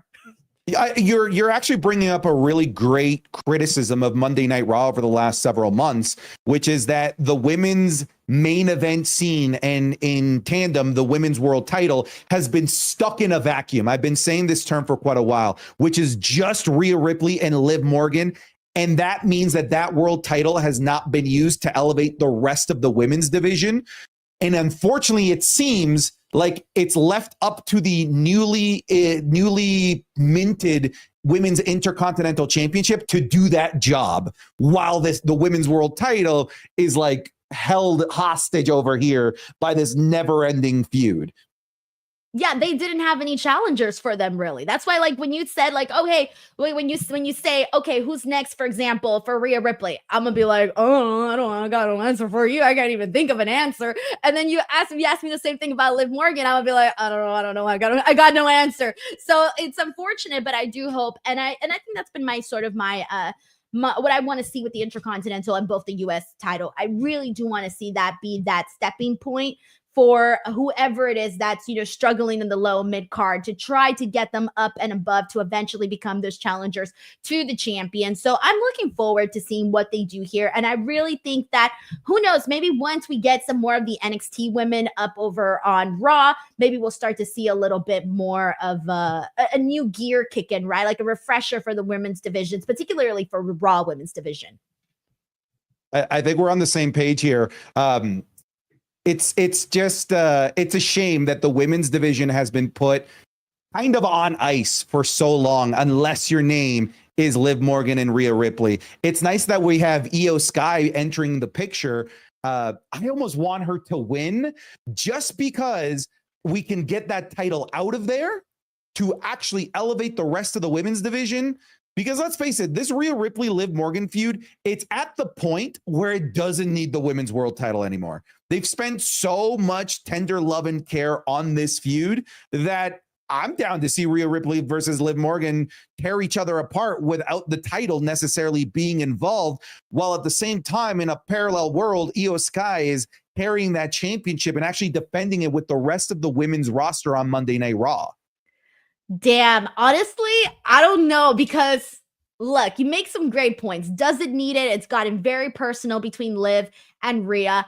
But I feel that given that Liv was bragging so much about taking everything away from Rhea, wouldn't it be kind of bad if Rhea never got her revenge on Liv in order to actually get the championship back? Because obviously she's not going to want Dominic back. Like, you can have Dominic. I don't care about Dominic, but her championship, though. You can have Dominic. We don't You care can about have, Dominic. you can have Dominic. What is that? That's the real prize. That's the real championship right there. That's the king. What is it, Santi? Is it the mullet or is it the stash that really does it for you? It's really honestly just a pairing. It is a combination. You can't have one without the other. The man is a beautiful American treasure, Denise. And I'm going to need you to tone down the Dominic Mysterio hate. I have people in my chat saying, what are we listening to here? What are you just, I'm not going to just allow this slander to happen. Look, I'll be honest with you. All right. I posted a question not too long ago on Twitter, right when the People's Sexiest Man article came out, right? And I asked people like, hey, if this was wrestling sexiest man, like who would win? And obviously, you know, I got a bunch of Roman Reigns. Like everybody was writing Roman Reigns. It's a good looking man. And then the other one was Otis. A lot of people were putting Otis. Okay. And the other top name that I was seeing was Dominic Mysterio. Because people are starting to see what's been in front of them this entire time. A blossoming forbidden fruit that's been dangled in front of us, Denise. Dominic Mysterio. And I know we already talked about this. There was a moment where I was like, there's a chance he could be Gunther, but like not really. There was when he hit the frog splash, I was like, oh, hang on. Oh, okay. No. All right. Look, all right. I'm just not a mustache mullet person. I'm sorry, Dom, but I'm rooting for you, but just not with Rhea anymore because you did her dirty. Okay. Rhea should not take Dominic back. All right. He left her. He went with Liv Morgan. That's where we're at. So I don't think she should take him back. But yes, I do think she should get that championship back though. You're saying that he did her dirty, but it's dirty Dominic. That's like complaining when water makes something wet. What were you expecting? Look, I don't even know what to say. We can move on. We can move on. No, I was just saying, how do you like do Rhea like that? You can't. Like Rhea is the creme de la creme. The creme de la creme. She's the top of the very top. Like that's who you're trying to like, make things happen with. Name me like two things that Rhea Ripley did for Dominic Mysterio that Liv didn't do for him. Because Liv did all of those things and then got him chicky nuggies, got him a PlayStation 5, did so much for Dominic Mysterio. Santi, I'm about to tell you right now what Rhea Ripley did. Without Rhea Ripley, Liv Morgan would have never been interested because you know that the second an unwanted guy gets a hot woman, all of a sudden, all of the girls are like, hey, I'm going to look at this guy now because suddenly he is interesting and suddenly he is attractive. And Rhea Ripley giving him an attention and the time of day is what made Liv Morgan want Dominic Mysterio. Had Rhea never given him the time of day, Liv Morgan would have never looked at him twice. Gave him the time of day. Exactly. That's how Wow. Rhea gave him the time of day, and he was blessed to have Rhea's attention. This partnership didn't even last a week, folks. Didn't even last a single week. Thank you for coming, folks. That's not. Am I lying though, Santi? Am I lying? Yes, like blatantly out of your mouth. No, here's the thing. If anybody here is single and you're trying to get with somebody, the best way is to get a girlfriend. The best way is to find a hot girl? Get a girlfriend and all of a sudden all the girls will want you. Trust me. It just happens that way. Oh, folks, if you want to be wealthy, just be rich. That's what you're saying. Well, okay, fine. Hire a fake girlfriend. I don't know. But it's the truth. No, it's the truth. It is. Even like if you even if you break up with someone, Santi, if you break up with someone, suddenly it's like, oh, I didn't want him, but then he went with somebody else. So it's like, oh, now I'm seeing this girl love him, so now I want him back. So yeah, Rhea wants him back, is what you're saying. Thank you. No, now you get it. Not Dominic, no. All right. We got Deck X Hurt here. Thank you so much for the super chat, Dad. I appreciate that a whole lot. We got Matthew Haynes here who says one more thing. So don't get me wrong, I like the title on Braun, but how do you feel about a Kaiser Intercontinental title run? I'm a big fan of Ludwig Kaiser. I do think he will be a champion. However, I still want the title on Braun. I don't want to see Ludwig Kaiser with the championship until he turns on Gunther. I think we're on the same page there, which is refreshing after what we just went through with Dominic Mysterio there. I see a ridiculously high ceiling for Ludwig Kaiser. Like I see like potential, top heel world champion material in Ludwig Kaiser. That Bond villain like feel that he brings is so unique. I love Ludwig Kaiser. It's just not the right moment right now because we got to continue on this bandwagon, this road towards making Braun Breaker this main event guy, which is an inevitability. And once that's a bit more open, I love a Kaiser IC championship run. I also think that that's an inevitability. I do think that he's going to win singles gold. But right now, I'm okay with him taking a couple of L's to Braun Breaker. Yeah, I feel that. I like Braun as champ, so keep it on him for a bit. All right, we got Soundwave 80s here who says, please listen to Tears for Fears. Everybody wants to rule the world. Oh, I love Tears for Fears. Yeah, I like them a whole lot. They have some really great songs. Thank you so much for sending in some love. We got Bill Ritchie here who says, do you think they put the title on Cena for the most title reigns? I want them to, and I think they should, but the one thing that gets me kind of thinking that they won't is because then he would beat Ric Flair, and who loves Ric Flair? Triple H loves Ric Flair. So I don't know if they want to kind of steal that, bragging point from him. Oh, you're wrong. They're going to. I think they should, though. Yeah, this WWE, the closest comparison to WWE in terms of like an entertainment network is Disney. John Cena is their Mickey Mouse. This is the guy that appears in all of their vignettes and all of like their historical moments. They're done with Ric Flair being like one of their mascots. I feel like and I don't know that they necessarily means Triple H, they being the higher powers of TKO, WWE, and everything. I think they're ready to fully erase Ric Flair from having that record. It's not like it matters. Ric Flair's just going to rant on Twitter saying, well, the record's actually 21. Okay, Rick. All right. Thank you for moving the goalpost yet again. If they're gonna do this, it's to give him that world title. It's to fully cement him as the top of the mountain, as their Mickey Mouse. It's going to happen. I do think so. I think that they should have him win there. We got Trippy Fetus who says, let it go, Denise. You can't win with Zap. Look. I'm standing by this, all right? Because of Rhea, he got Liv. I'm standing here and I have cinder blocks in my feet. You're not moving me. Dominic Mysterio is the best thing to happen to Monday Night Raw. The dude is amazing, and you're not going to change my mind on this. I'm just saying, if it wasn't for Rhea, he would not have gotten Liv. Again, we are back to this. How did he get Rhea in the first place? Because Rhea just felt bad for him. He got her on a bad day, okay? He got her on a bad day. Maybe she was feeling down that day. Oh. I don't know. Terrence Johnson said, surprise of the night, a dirty Dom chant. Yeah, man, for a second there, I was like, what is happening here with this match here? I don't know. Terrence, thank you so much for the super chat, man.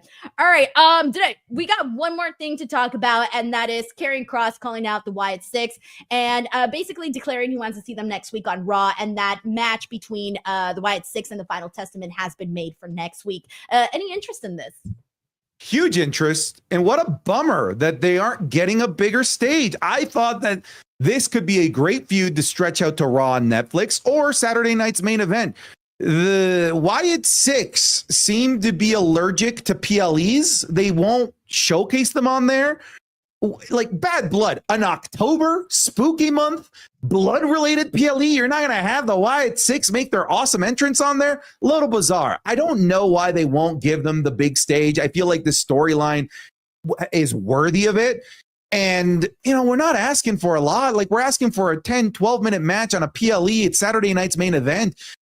It's great that it's happening, but I truly, and by the way, I've been a huge Karrion Kross detractor. I have not been a fan of the storylines that he's told up to this point.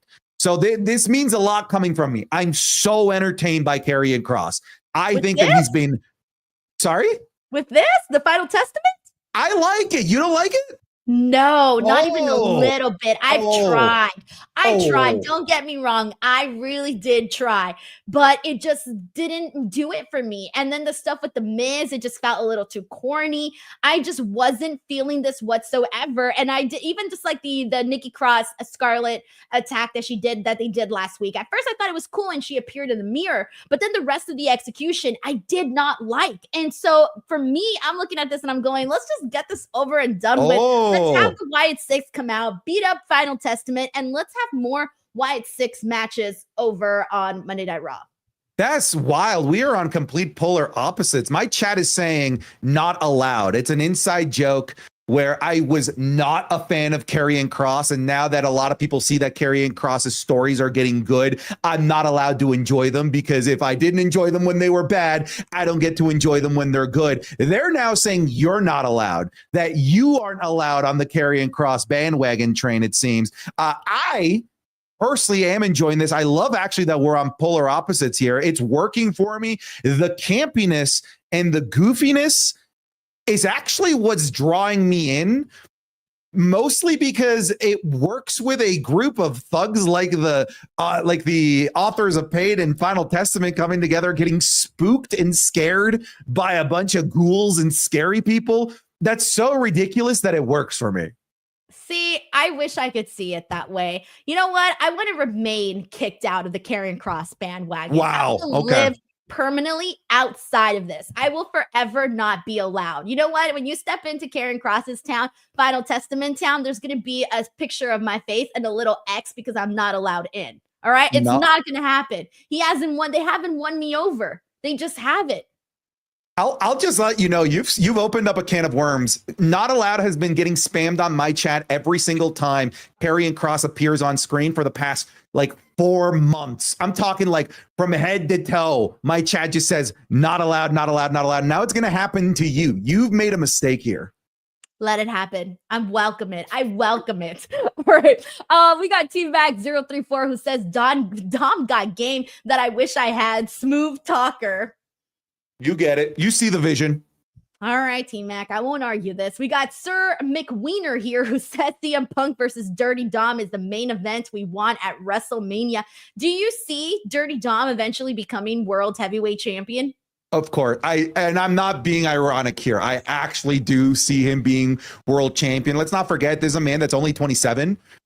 He's not even entered his prime as a professional wrestler. He's got so many years left, and he can bring back that weaselly world champion that just keeps getting away with it somehow, some way, continues to walk out with the world championship. You know how I want him to win the championship? Remember how Ethan Page won the NXT title? I want him to win like that. Oh my God. That's how I want him to win it. Crazy ass, what did we just see type of way. That's how I want to see him win the world title someday. Santi, do you like ketchup? Love it. See?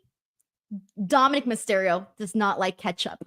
So therefore, that's just the turnoff right there. Just that saying. is weird. Does that turn you against Dominic Mysterio in any sort of way? That's weird. That's weird to not like ketchup, especially. Ketchup. Okay, but you are really, really pushing this narrative again. You're trying really hard to get me to dislike him. It's just not going to work, Denise. I'm going to find a way. I'm going to find a way to make you a non-Dirty Dominic Mysterio fan. I don't know how, but it'll happen. All right, Sir McWiener, thank you so much for the super chat. I think we did it, right? I didn't miss anything on the show. Did we talk about everything? I think we got it all. I think we got it all. Did we have any backstage segments? They were pretty light on backstage segments this episode because the opening segment went 30 minutes, but I think we got it all here. The only other thing that I didn't mention, actually, Io Sky and Kairi Sane versus Liv Morgan and Raquel Rodriguez. Now that I remember, yes, I almost forgot to mention this, but this was a fun little tag team matchup that they did. It was very, very brief though, but it was spicy in the sense that they came in there and they were angry with each other. You could really tell they hated each other, but there's not really much else that I want to add here. No, we kind of talked about really the end result of that match, which was badass Raquel Rodriguez, because she got the pin. She power bombed, Tahana bombed the hell out of Kairi Sane. So yeah, I think we mostly covered the important parts of that. All righty. Well, there you have it. We're done. Our first ever Raw post show. And this is fine. We're just angry about Dirty Dom, but it's okay. That was heated. That was heated. That was the first argument. Woo, we did it. No, but seriously, Santi, I'm really excited about getting to do this Raw post show with you and getting to collab. It's just a really cool thing to do. So I want to thank you so much for hopping on board and for this being the first show. I can't wait. No, I can't wait for me to have like my proper setup, and then I'll have this properly set up on my end as well. But that was fun. I feel like there's some good things to come, especially with Raw Netflix. Raw's gonna come back to being the A show most likely. We're gonna have some good stuff to talk about over the next couple months. I think so too. Alrighty, so before we go, please let the people know where they can watch you on Twitch, YouTube, and all of that good stuff. Yeah, if you just look up Santi Zap on whatever platform you're on, I'll pop up. Whether it's on YouTube, if you want the daily YouTube videos, they're there. On Twitch, if you want a friend or a group of friends to watch Monday Night Raw, SmackDown, or every PLE with. If you want even more long-form content, there's a podcast called Wrestling is Cool that I'd love for you to check out. So yeah, just Google Santi Zap and find everything there. I love it. Thank you so much, Santi. And for everybody watching, please do not forget to subscribe to the YouTube channel, both Santi's and mine. You can just search me up as well, Denise Salcedo, across all of the social media apps. And if you're already here on the channel, please do not forget to subscribe and come back next week because we will be here chatting some more Monday Night Raw. Thank you, everybody. Bye.